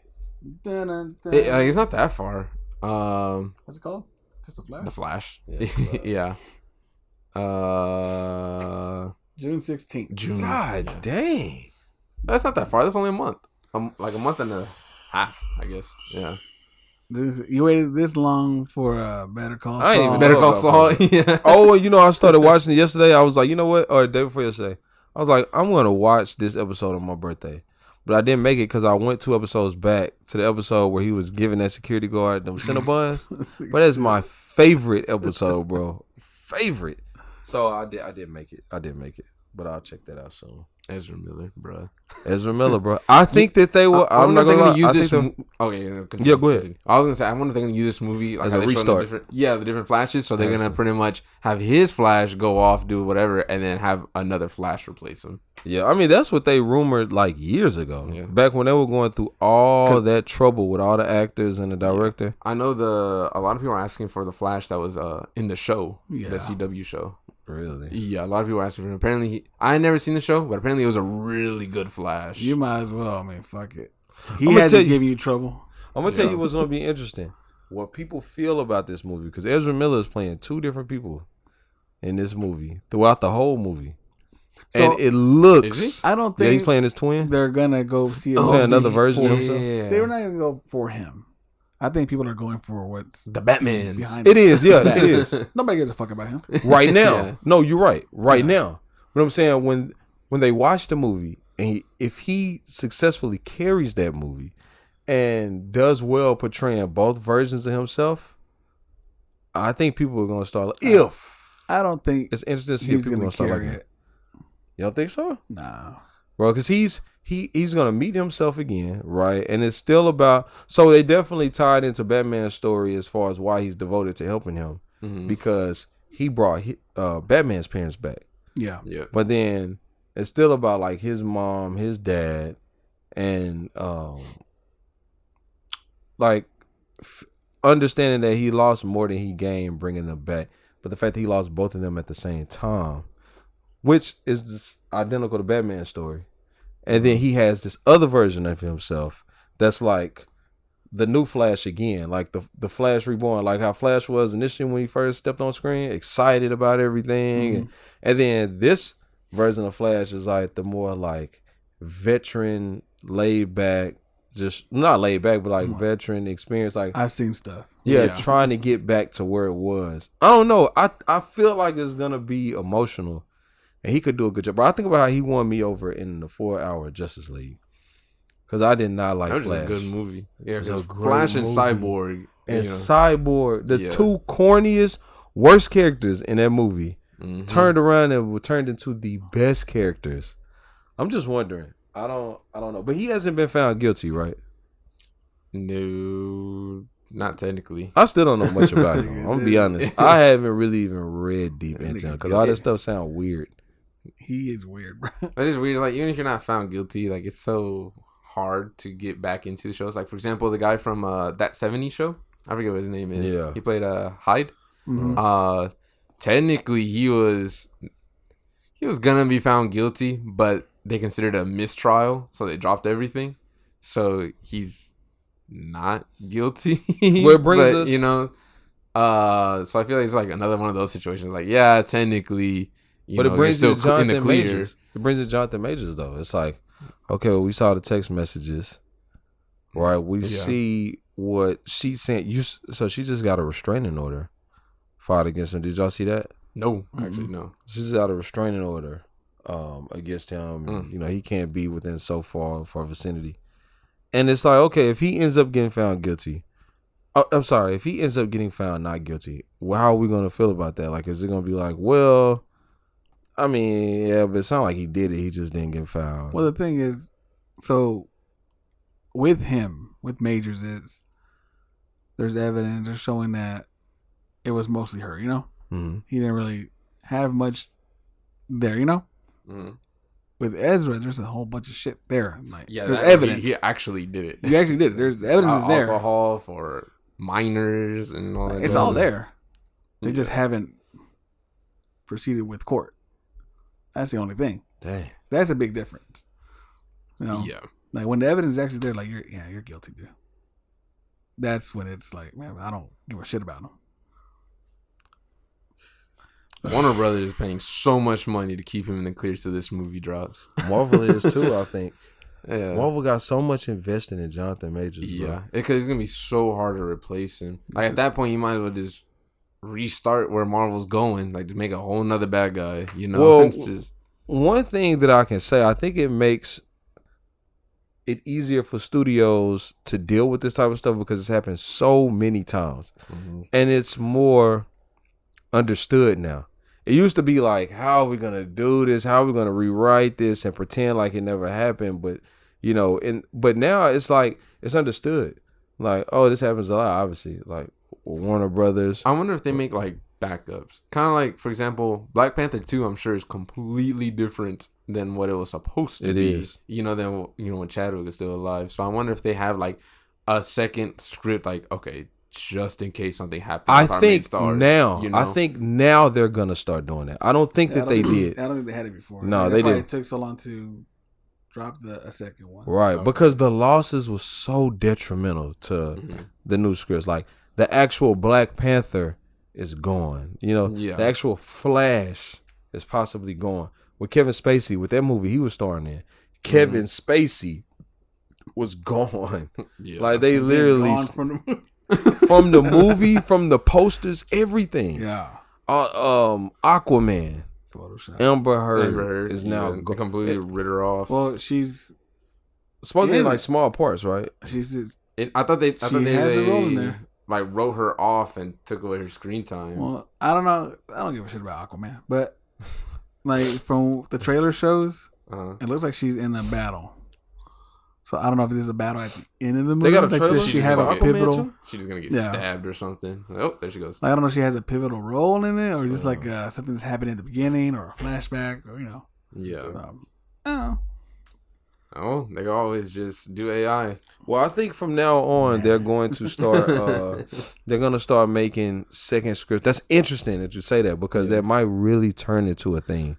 And with the how would you do that? How would you know of AI? Who would be with Aquaman? Like, how would you know if it was going to be Amber Heard or Jason Momoa? I think they'll make like a tentative script where anything is pivotal. So for just the main actors, each movie has probably like 3 big actors in it, and then everyone's like kind of minor. Minor ones is really easy, just like okay, just take them out of the movie, But the 3 major ones, that's how they could write it, just like what you said, in certain ways to where it's like okay, we could take this person off, or we just not show them and just talk about that person instead in the movie. Think about how big that could be. Like, think about how big what we're talking about really could be, and then we could title like insurance scripts or something like that, right? Yeah, exactly. But think about the fact that this could be a real thing, and someone can go into business doing this right now, and it's something as simple like it's insurance scripts, like rewrote the script in case this star were to drop out, something like that, or the co-star.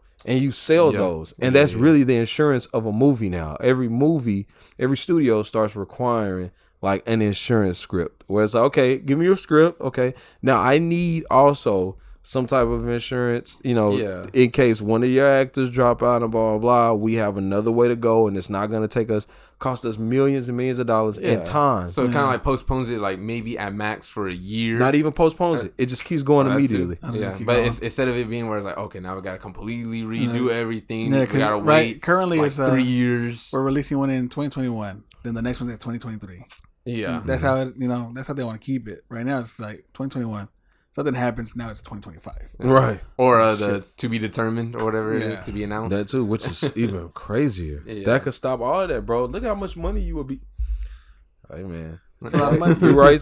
You write scripts. Or just do insurance scripts.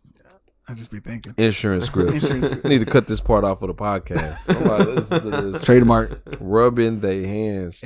That's the other goodie click guaranteed. Right. Bro, that's scripts. A thing. We just came up with a thing. $1 million idea. Yep. Write your Ant-Man script.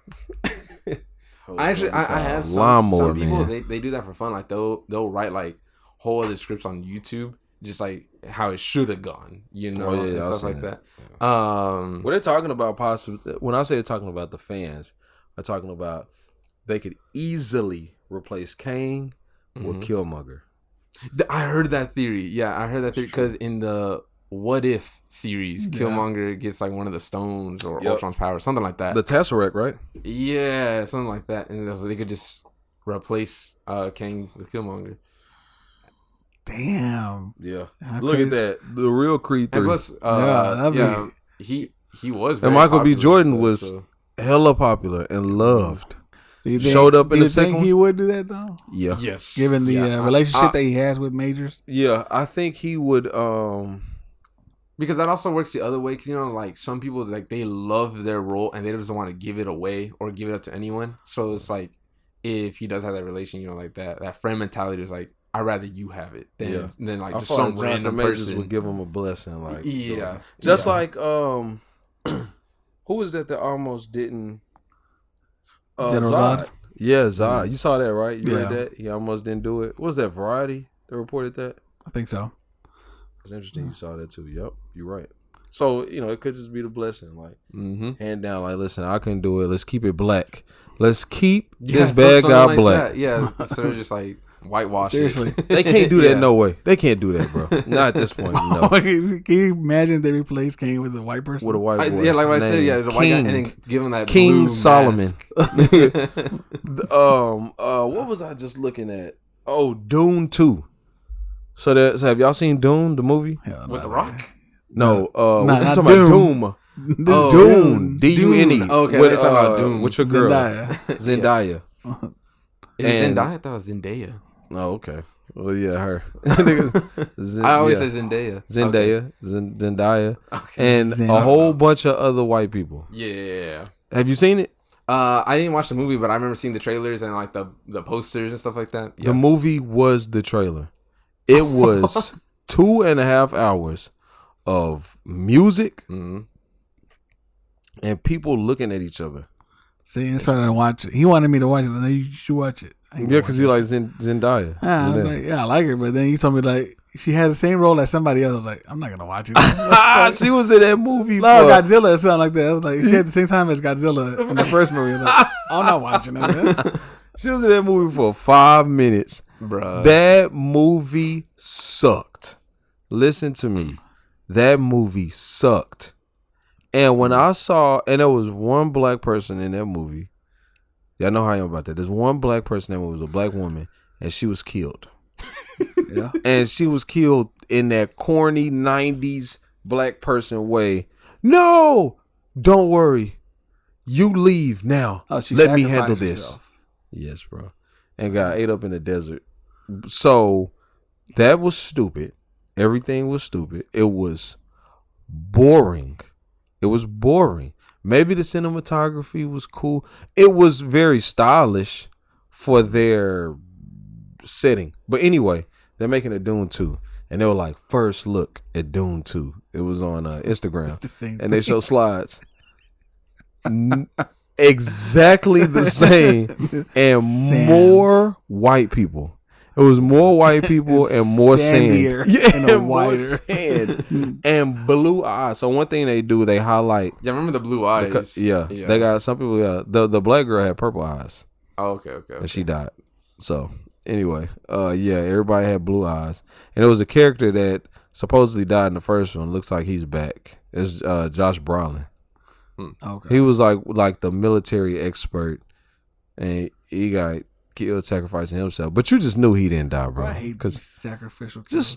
But you knew he didn't die because they didn't show it. They just showed, everybody rushing in on them, and I think stuff blowing up. I hate those. I hate those kind of kills, especially like in zombie movies. Like, no, you go. I'll slow them down. No, you're fucking not.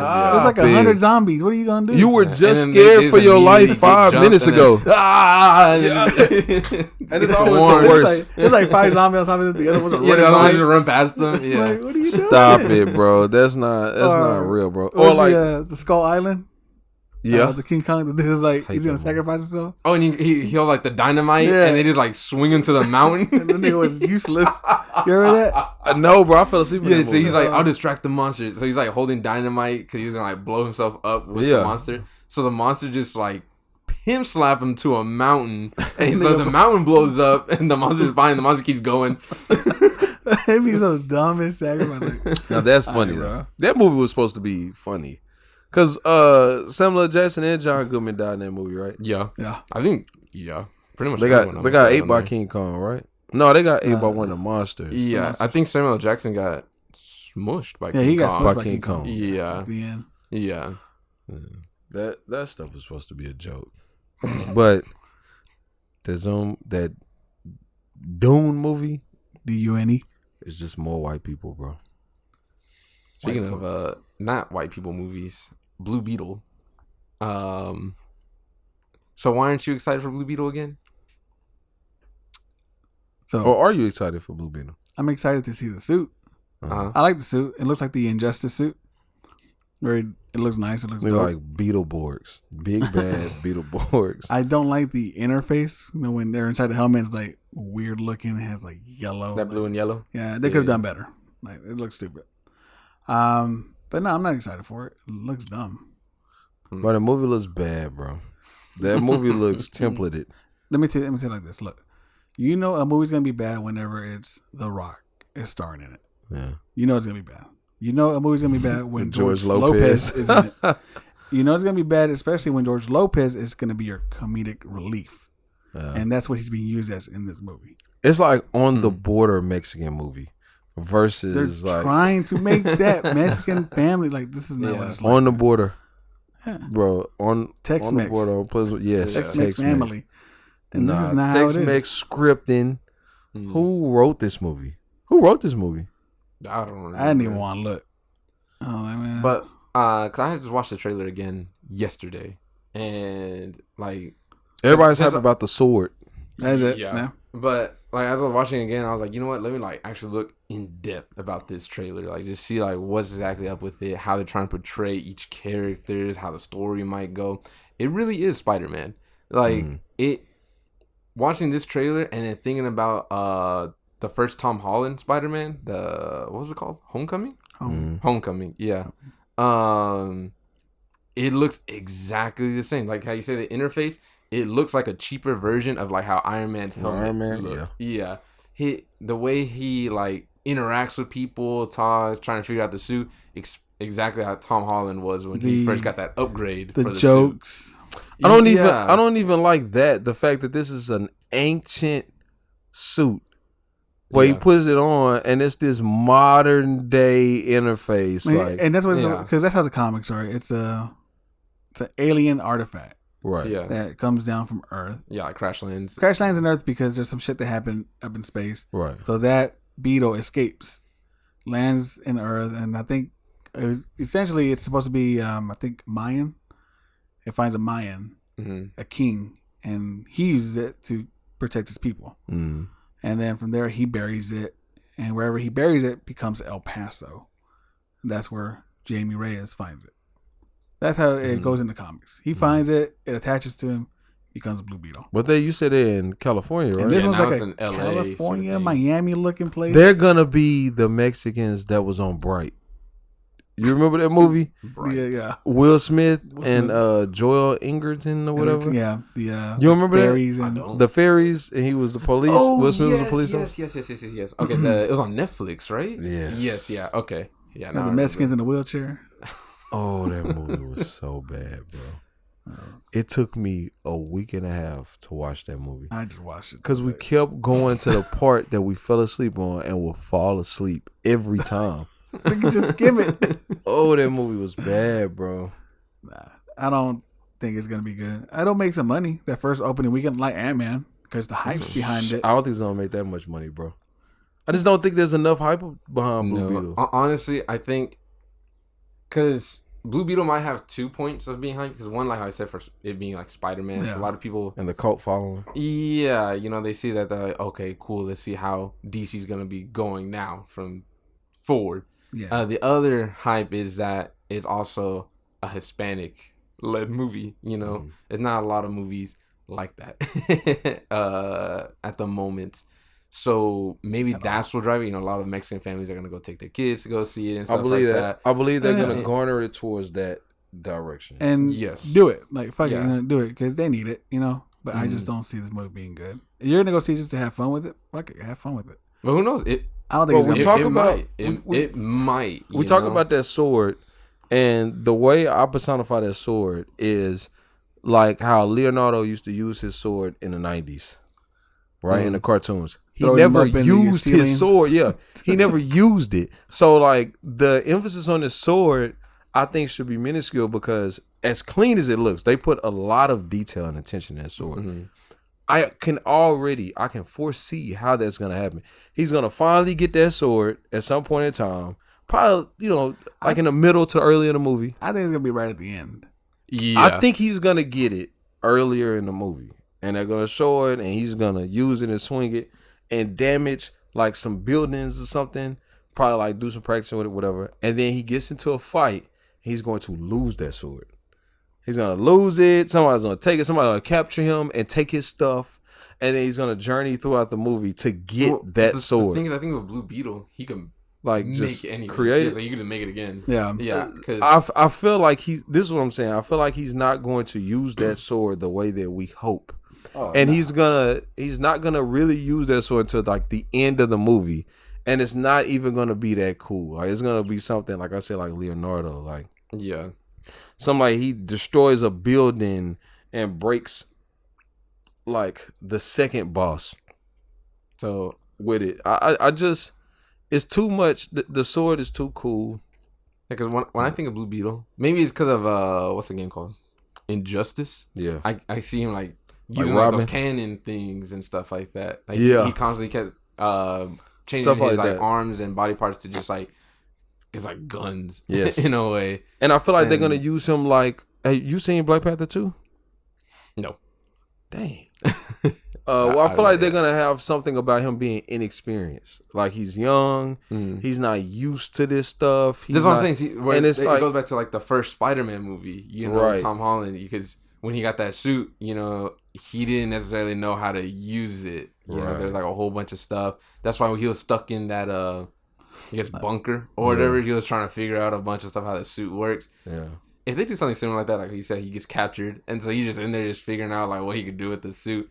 And I feel like there's gonna be a copy paste instead of Spider-Man's Blue Beetle, but Bro, same exact movie. How many Spider-Man versions can I have? You already got Flash. Now I got Blue Beetle being the Spider-Man goofy person too.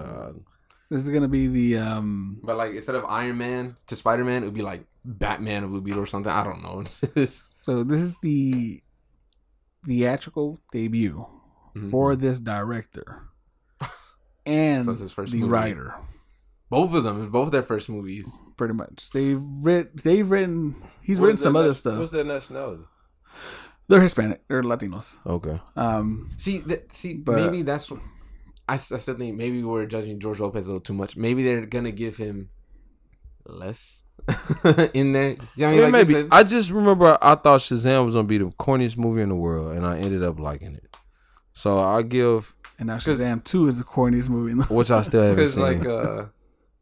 like I still like some George Lopez movies, specifically again like that Robotics one. Just like with The Rock, yeah, he has a whole bunch of bad movies, but I like the what's it called, The Game Plan. I feel like number one in the field, number one in your heart. That stuff super good. But so maybe it'll be another one of those situations. He's not gonna have a major role. Maybe it'll be kind of like how Homecoming. So no Spider-Man movie, the animated one. Spider-Verse? Yeah, Into the Spider-Verse. Yeah, Like his dad, like heartfelt. Yeah. More see. in that line. I mean, listen, I wouldn't not be super surprised. After Shazam, I'm telling you, like I give almost any movie a chance. I gave Ant-Man a chance. I do not like Ant-Man movies. Yeah. So I like the first one a little bit. I know I laughed, but there's no way I could have seen the second one. There was no way. I could not do it. But I saw the third one just because. So I'll give it a chance. Plus it's DC. We don't have that many DC movies coming out like that, like Marvel. So yeah, not yet. But apparently James Gunn has a lot in the works. I see. Suicide Squad. I'm excited for another Suicide Squad. I could do another one of those. You didn't like the second one? With I didn't see the second one. Oh, it's way different from the first one. I saw the first one. And I was like, oh no, it's way different. It's like okay. Let me say this: Zack Snyder Justice League to Joss Whedon Justice League. It's different like that. Okay. Now, as far as which one is better, the Zack Snyder Justice League. I'm not saying that the new Suicide Squad is as good. Yeah. But as far as night and day, yeah. Suicide Squad 2, okay, completely different from the first one. You seen the second one? Yeah. What you think? Oh, I like that one. Yeah. Check it out, bro. The only people that remain the same is Harley Quinn. She's still the Harley Quinn from the other Suicide Squad. Okay. But it works because everybody enjoyed Harley Quinn, Joker. Didn't nobody enjoy that Joker. And Deadshot. Bro, people like Joker, bro. Stop it. You like that Joker. If Zack Snyder would have gotten his way and did his movies, I feel like my opinion of that Joker would have done like a complete 180. Like maybe that would have been a dope Joker. Okay, wait. Did y'all see the deleted scenes too? Of what? Of the first Suicide Squad. No. They cut out like half of the Joker scenes. Bro, I didn't like the nigga in the movie. Why was I gonna go back and look at the nigga deleted scenes? Bro, it was good, bro. He was a good I've never seen a bad Joker. Never. I've only seen bad movies with Joker in it, which was that movie. That was it. That's true. Like I said, the movie was bad, bro. But they were the three entertaining pieces. Like from the entire Suicide Squad, I did not like that Joker. But just a little bit he had at the end of that Justice League movie, I did like that Joker. At the end of that Justice League movie, yes, he was different. Yeah. And he didn't have the whole fucking tattoos all over. It was kind of the same. Different. Yeah, he didn't have the tattoos. Yeah. It looked like he was going in a different direction. Yeah. It was like more of like the crazy side of Joker, but not like over the top. You know? What's over the top Joker? Over the top? So two movies. The first Suicide Squad and then this musical that they're about to make. Those two are over the top. You seen? What you mean? The musical with you think it's over the top? That with Phoenix? I think that's gonna be an over the top Joker portrayal. Like I get that he's supposed to be crazy, but to make a whole movie a musical about how he sees the world, like I don't know. I think this whole musical, this is what I'm hoping, this whole musical thing is going to be different from what we think it is. I don't think it's gonna be like Beyonce hip hopera. No, I'm thinking of like La La Land and stuff like that. Yeah, I don't think it's gonna be like What's that. the other one? Les Miserables. Yeah. Yeah. See, Nah. those are the type of music. I'm letting you know right now. If I'm sitting down in that movie theater and they bust out in that oh la la, That's like, gonna be and the they- first thing you're gonna hear. Dun dun dun. yeah, like that. Well, I can imagine that they could put music to it, but if they're busting out in full song like that, I am gone. Yeah. I'm not watching that bull ass, bro. You're not finna make me sit here I'm not watching it and enjoy no opera and ballet, bro. I don't like that. See, I don't want to that's see. how I genuinely. I don't think it's gonna be that way. I don't think it's gonna be that way. It's gonna I think flop. I think it's going to be like Disney movie. I think I'm trying to think of what I saw, but I've seen a couple things where they're musicals, but it's because they have music and like coordination, like synchronized coordination. Sweeney But it's Todd. not like it's Nightmare Before similar. Christmas. But I even think like Sweeney Todd was like singing. Just like where it I think they're gonna blend it. I don't think it's going to be like, what did you say? And then boom, spotlight, curtains over and stage. See, I genuinely think it's gonna be like that. No, And it's then like he's that. doing I'm that, gone. and then Harley Quinn's gonna come in with her piece. They're gonna be and walking down the street singing, then people are gonna be looking out the window singing with them. Yeah, Yeah, it'd be nah. all people in like a clown paint and stuff. I think it's gonna be like, you know, in the first. Remember when he was walking down the stairs Yeah. and they were playing that dun dun dun dun dun dun dun dun. I think it's gonna be things like that, and I can deal with that. we can only hope. When does that movie come out? Next year, I think. Oh, Yeah, my it's not till a while. Yeah, 2024. Yeah. And look, it even has October the 4th. French name, just like what you were saying, Les Miserables or whatever it's Folie called. à deux. So it's gonna be like that. I know What it's them- gonna be. What that must say? Folie à deux. Whoa, look, Robert De Niro is back. Interesting. As Nitro? Nero. Oh, He was Nero. the- He was Okay. the host. You seen the first one, right? Oh yeah, I thought he died. That's what I'm saying. It's crazy. He got shot in the head. Yeah. And oh boy, I like that guy. That's my guy from Yeah. 28 Days Later. Yeah.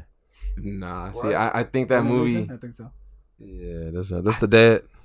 Yeah. Oh, I don't know what's okay, his name. so if this trailer drops and they are like full out singing done. and performing, yeah, I'm done. I bet that movie is gonna flop because I'm musicals are already a done. very niche genre, and to make a musical about the Joker, Bet that whole win an Oscar though.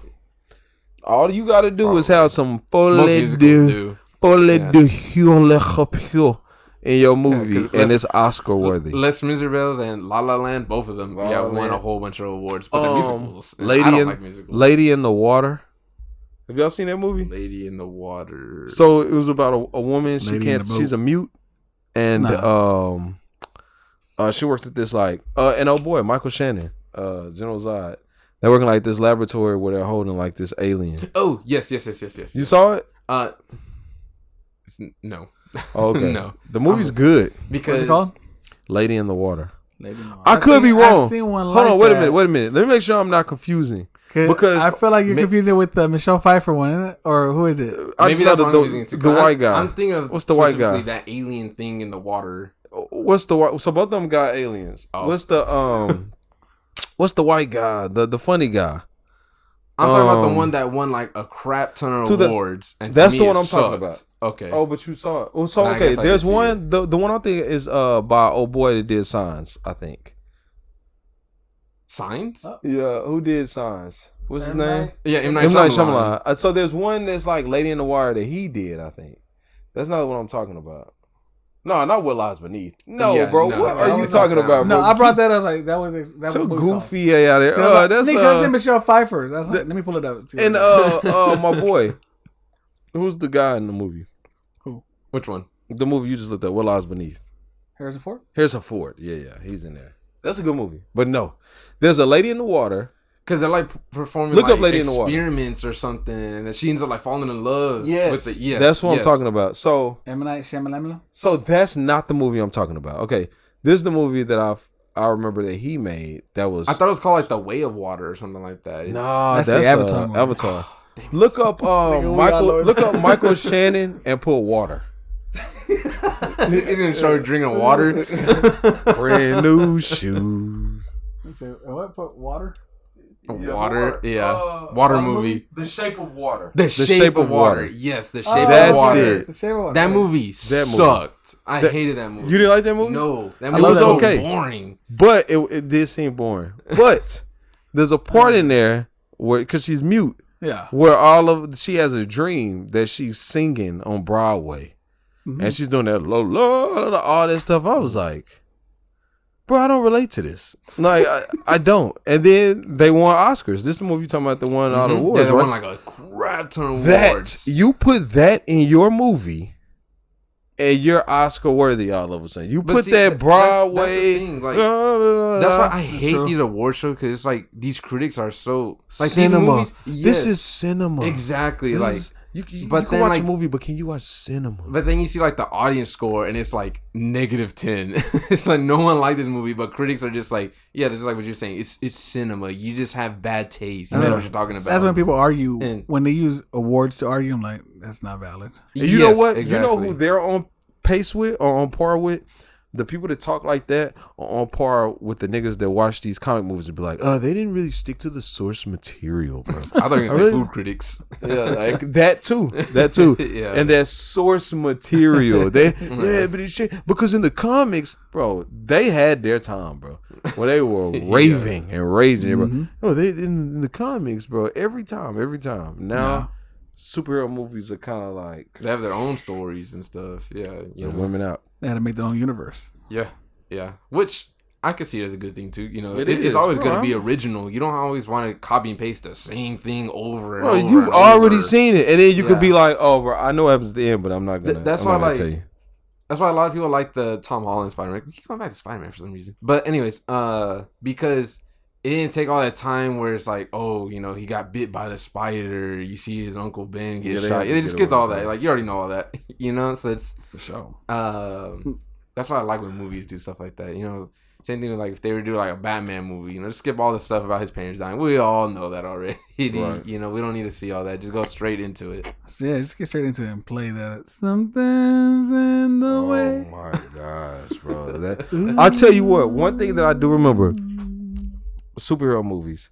When I saw the first Spider-Man, the first Tobey Maguire Spider-Man, I walked out of that movie. I will never forget that, bro. I walked out of there feeling like, what the hell did I just watch? You didn't like it? No, I loved it, Oh, bro. okay. It was one of the most amazing movies I've ever seen. But I was like, in a negative way. what did I just see? I've never seen a movie like that. Think about this. Keep this with y'all. What movie before Spider-Man, what superhero movie before Spider-Man showed the origination and start process of him becoming a superhero?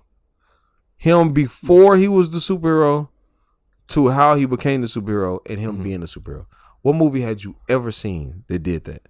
I think nothing was out.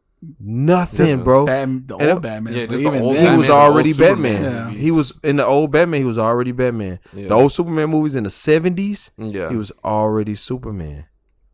Yeah. There weren't any movies, bro. That was the first movie I can ever think of where it showed him before Spider-Man, and then when he became, and then when he learned. That original Spider-Man movie actually broke like a whole bunch of records. Like it was touted as the most successful superhero movie at that time, and what caused this like big superhero renaissance, I guess that we're in right now, where it seems like that's like a third of the movies that are out now. It's either Marvel or DC stuff. Facts.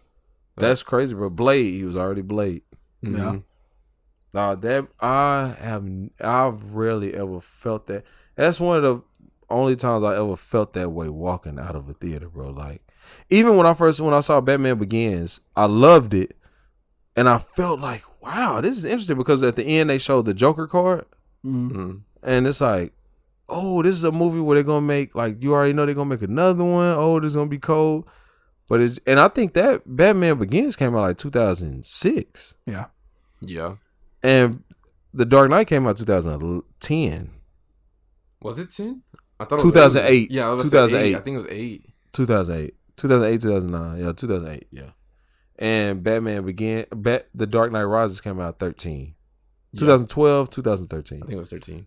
'Cause I think I was a sophomore when it came out. It's 2013. 13. But yeah, I just remember that. Just speaking about that, that was.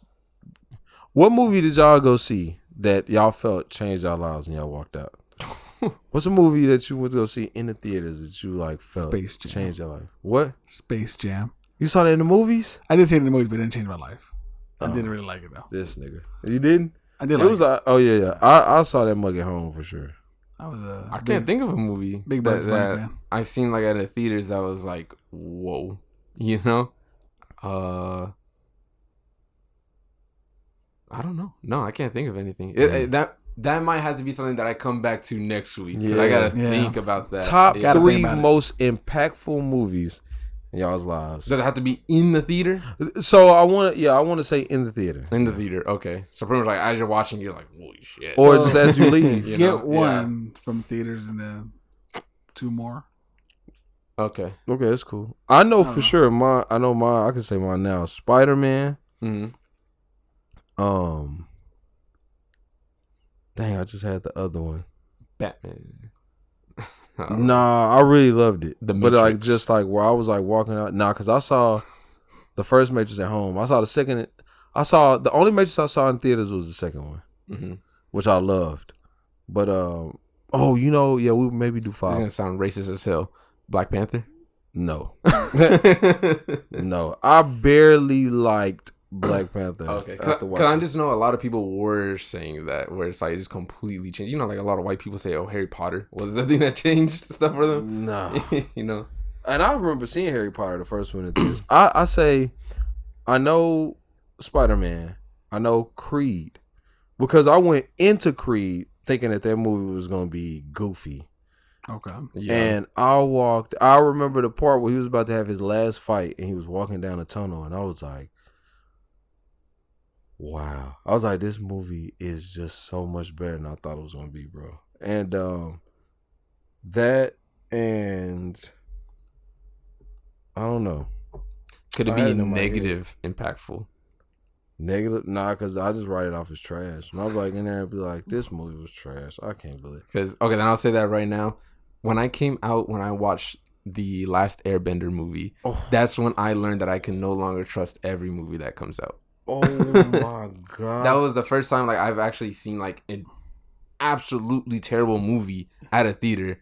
And yeah, it just like clicked in my little mind like, okay, not every movie is good.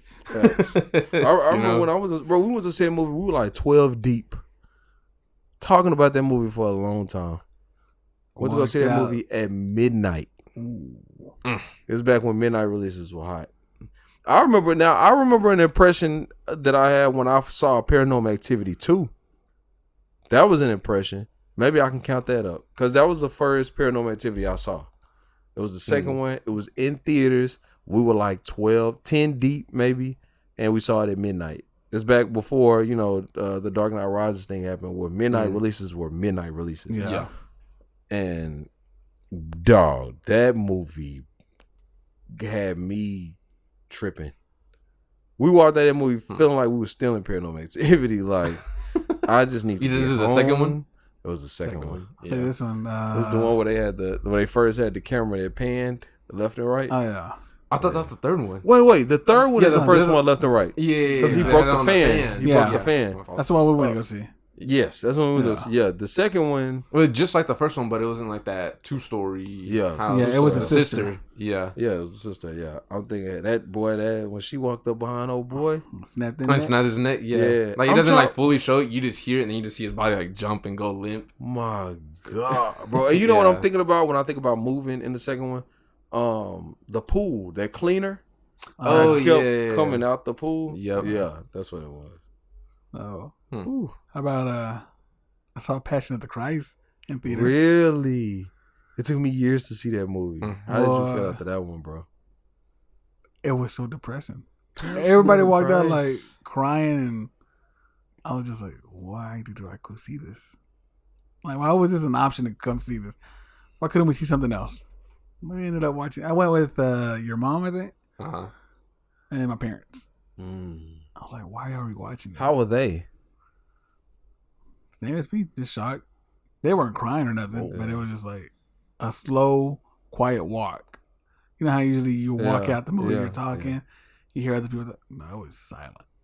You know what? For this list, I like how you said that. For this list, how about we do top 5 memorable experiences At a theater. at a theater? That way we can go. That way we can keep it at the theater. But memorable experience, like that's one. Like how you talked about that. Yeah, That's one. that'd probably I think be about better. when I went to go see Fruitvale Station with Michael B. Jordan. That's Ryan Okay, Coogler's first movie. Okay. When I saw that movie in North Dallas at the Angelica, I was the only black person in that theater. And that theater was packed. It was barely any seats empty, bro. I was the only black person. Bro, at the end of that movie, I don't know if y'all have seen it. I've seen it. Okay, you know at the end they do the explanation where it's in silence and they just have a lot of script on about what happened to Oliver Reading Grant. up, catching up on it, I guess. Bro, when that movie went silent and they were showing the script, all I heard was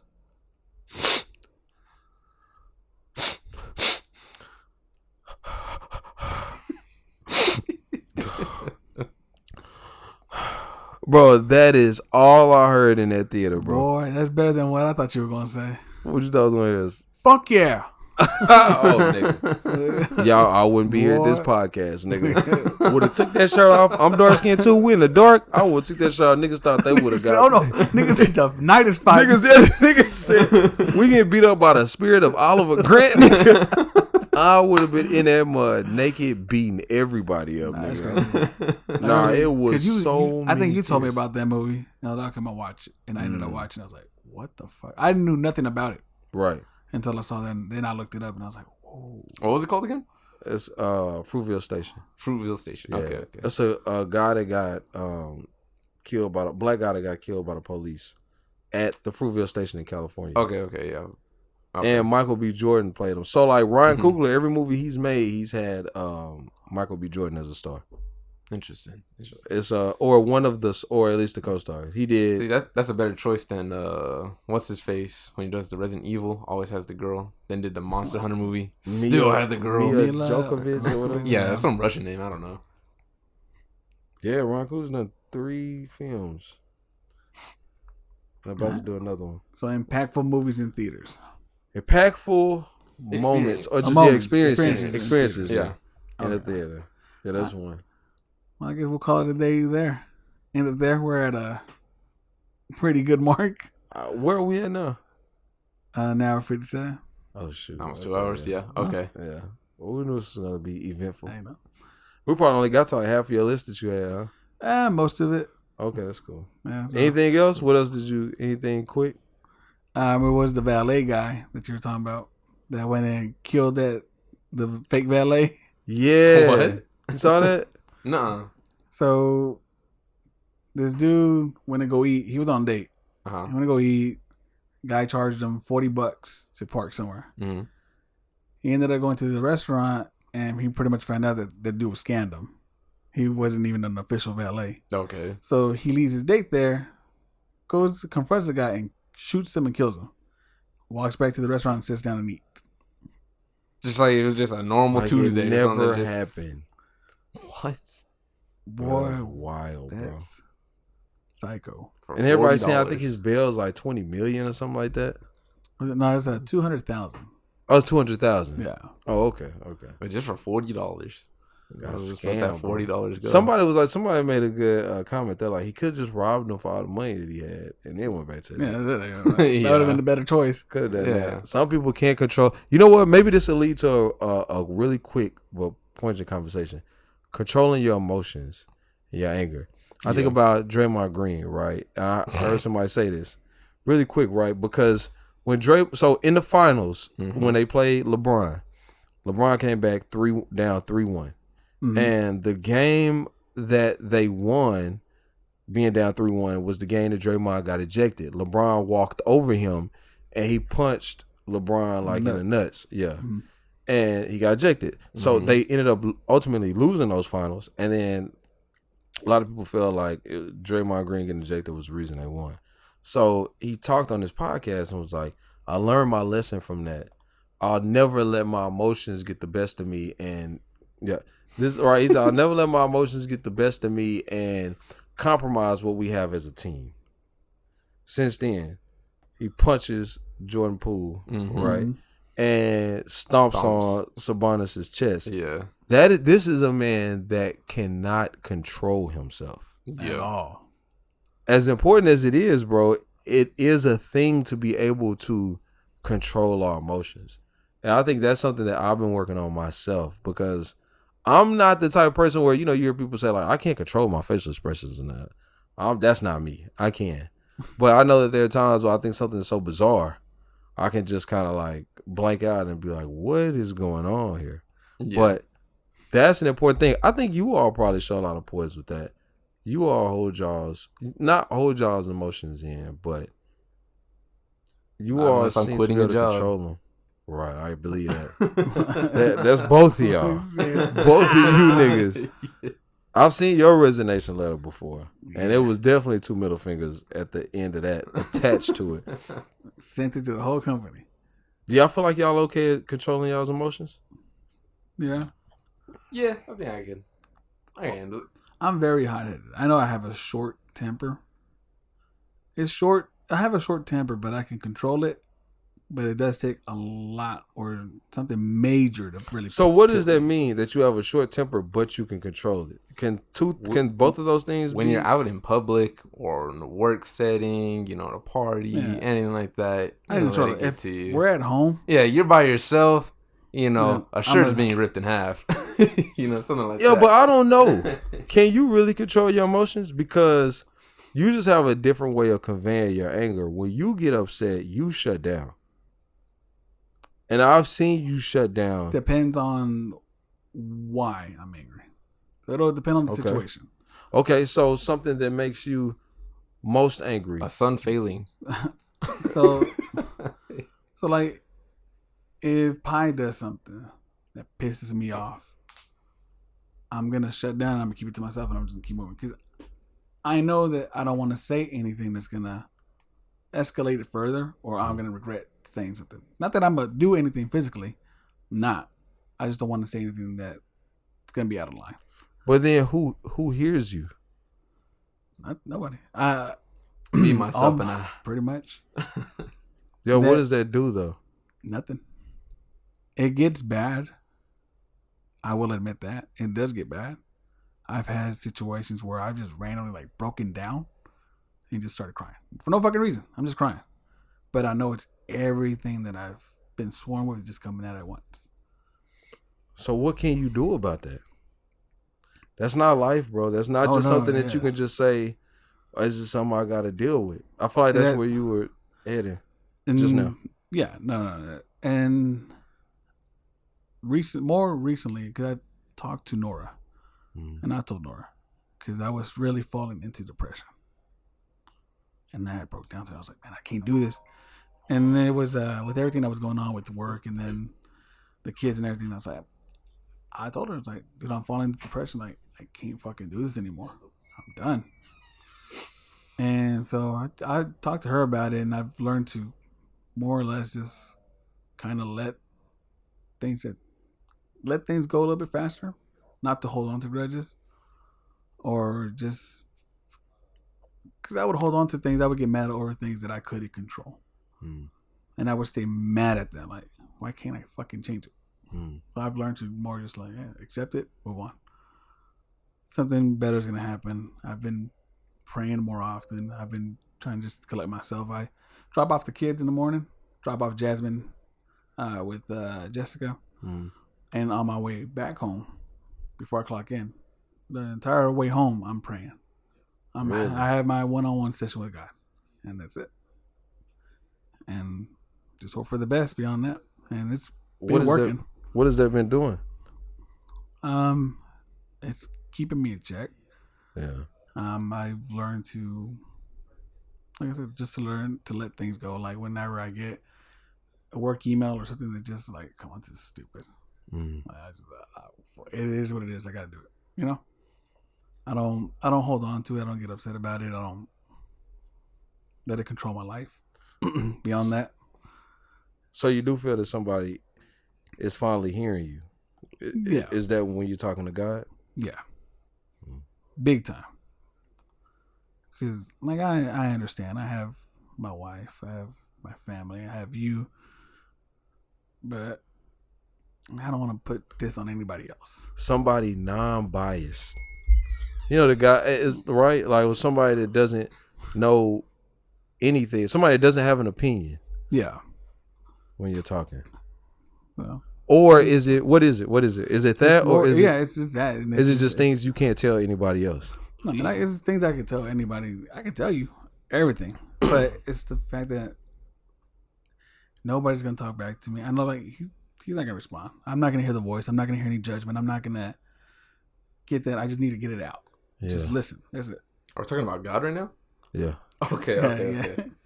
And my bad. Trying to get back to where we were in the conversation. Right. Okay. But that's why I've been doing that. It's easier and it's comforting, and it helps me just let go.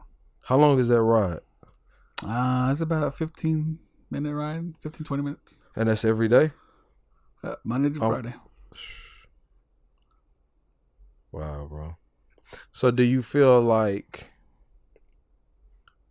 with your emotions, do you feel like it helps you handle them better, or do you feel like it circumvents moments that you could bubble to the top and shut down or lash out? Do you feel like it, like, you know, like steepens steepens the tea, like makes, like lowers the temperature a little bit? Yeah, I think it's more like that. Okay. And it helps. So I've been doing all right so far. Right. You definitely got a support system. Oh yeah, for sure. And it's just, like I said, it's just something that I don't want to put on anybody else. Yeah. So like, let me just do. But that's what we're here for, though, man. Like, remember what we talked about earlier? Who needs therapy when you can start a podcast? Right. But you can have therapy with each other, though. Right? Like, I think that's the thing. Like, I think about when you talk about your anger, I think that's so interesting because you feel like you can control it. Right? The way I convey my anger is different from yours. But what if you're not, from what you've just told me, sounds like you're making a huge effort to right things and to better things. And I don't know the last time I've really seen you angry. But I think the dynamic is interesting, thinking that you can control it, but it's more so because of how you convey it. Because your anger, you shut down completely. There's like minimal eye contact. There's like very short responses. Yeah. And it seems like you hold a lot up here. You like more puffed out, raised. You know, like the last time I saw you angry was some gathering we had here. And I think there was a problem with the food or somebody pissed you off. And I remember because I was holding the door closed when you were trying to get. Yeah, I remember that. That was I think it was Pi's birthday. Okay, maybe so. But last year, it reminded me of back like high school, bro. After high school, the few times I see you get angry, it lasts. And the thing is, your silent anger leans on everybody. The whole mood. Everybody's more somber and just different because of that, which is so interesting. It's like it speaks louder than somebody just being loud and lashing out and physically showing their anger. That's true. Because even Alyssa's told me that too. Oh yeah. So that when you get mad, I just stay in my room more because the mood changes in the house. The whole mood, bro. The whole mood of the caravan, nigga. The house, the anything, bro. But that's deep though, man. That you having those conversations. That's great, bro. I'm glad you found that. Nora always leads you to the promised land. Nora just been through a lot. What about you, bro? What about me? I don't know. When you get angry. When I get angry? Yeah. Let's play a game. You play a game? Yeah. What does that do? Relax. Right. Are you angry, though, after you turn the game off? Nah. Because normally I just think about the game. Okay. So, you know, like if I come home from work pissed off, Yeah. Like, you know what? Let me just beat some people on multiverses. I feel that. Speaking of, not to get off the subject, when me and Yuki were playing last on multiverses, we were playing Eric and Kels, bro, we were losing.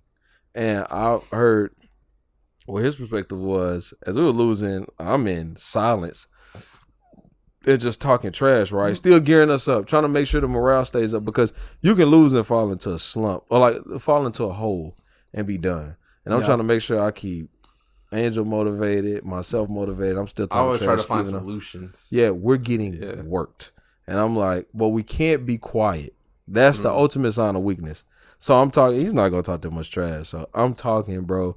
And then he reaches his boiling point where his daughter's crying. We're losing. He's frustrated. And then this nigga just turned into the real LeBron James of 2023. If I'm pissed off, I don't know what happens. I get so good at games. When I get pissed off and I play Destiny and I do like trials or something, that's when I go in. Yeah. So how do you feel you convey your emotions when you are pissed off? So you say that you pissed off from work and then you go play the game. So you don't talk to anybody? Nah. Try not to. You don't feel like anybody will understand? No, it's mainly just distraction, I guess. So like for example, you know how we all used to play For Honor? Yeah. Sometimes I'd be the most pissed off when we were playing For Honor. And just from whatever happened that day. But playing a game with someone, going out with someone, having someone over, anything like that. To me, I'm the type of person where it's like, I'd rather just forget it. Okay, yeah. So you forget it. You like put it away. Yeah, more or less. But does it ever go away though when you do that? Like, is it ever gone completely? For a lot of things, yeah. I try to just let it go. Like, let's say when I was working at Express, they were trying to demote me and stuff. Like, they were doing everything they could every single day to demote me. So it would be like a whole bunch of just annoying stuff that'd be happening. I'll get home, and I think during that time, Warzone was still popping off. Like, it's like when it first started and stuff. So we'll just be playing Warzone, and it's just like I forget about work, I forget about all that stuff, and I just once we get off, I'm thinking about Warzone. Like, oh, what gun should I try out next? Why? What did I do that made us win those 3 games in a row? Yeah. So then at that point, I'm just thinking of something else. So it's kind of just I'm upset is replaced with something else. Yeah, it shifts to something else. Yeah, just shifts. That makes sense. Yeah. Do you think about that with the podcast? Like, you're like, okay, what can we do next time? Yeah. Because I want the podcast to grow. I want it to get big. Obviously it's not gonna happen instantly. So that's why I'm always asking if Alan was watching, or if you're watching, or Jessica, what was your favorite moment? What didn't you like about it? Stuff like that to improve it. That's how we got the idea, maybe put some background music in it, because sometimes we're talking about something that's not interesting to some people. Like, for example, some people don't care about the playoffs. Right. They'd rather listen to the celebrity talk. Right. So they could kind of space out working out and doing whatever, and then at least there's music in the background, So I'm always thinking about stuff like that on how to grow it. So that's how I think about the podcast too. A lot of times I'm okay, what are things we could do? I know this morning and last night, for example, I was trying to think of intros and outros first. It's been on my mind a lot. We need an official intro and outro, whether it be something that we say each episode, something that we do, get one of those celebrity people to say something, just something. I don't know. Bro, what I think about too is how people listen to things differently. And I think about a lot of times people will send you these quotes or these influencers moments of clarity, and there's this music behind it. I think it is extremely corny.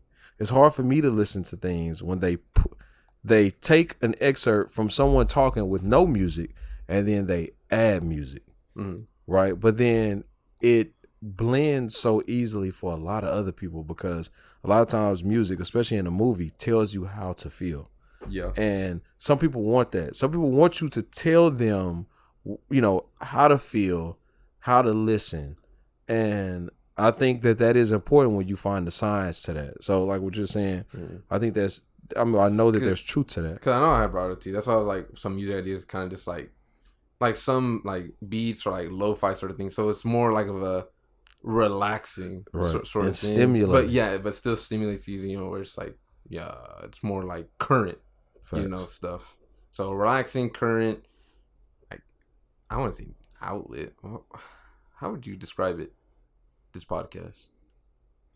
I don't know. I think we're still finding our identity. Yeah. Right now, I think we're still finding our identity. Yeah, and we're growing too, though, because we're figuring out what we need to do on a normal basis. Yeah. What do we really need to sustain to really be about what we're talking about, like a movie every week? Yeah, because we have a general idea. At least, you know, we talk about sports, movie, games. You know, so at least we have like a general outline. We just need to figure out more. We're talking about this in the recording. People are probably stealing our ideas. Like, okay, start out with an outline. You know, but that's fine. I mean, it's coming with time. I think the only thing they'll steal is that whole insurance thing about these scripts. That too. Yeah. Yeah. Well, all right. I think now is a cool time. We can wrap it up. Sounds good. Anything else, you? Nope. I'm good. Beeman, you good? Yeah, bro. That was insightful, man. What episode was this? 11. Alrighty. I guess catch us next week on episode 12 on Dragon Ball. No, excuse me. On the Goody Click. Bro, you for real when you said Dragon Ball Z? What made you think that? What the hell? The joke, damn. Delirious. And we out. Yep.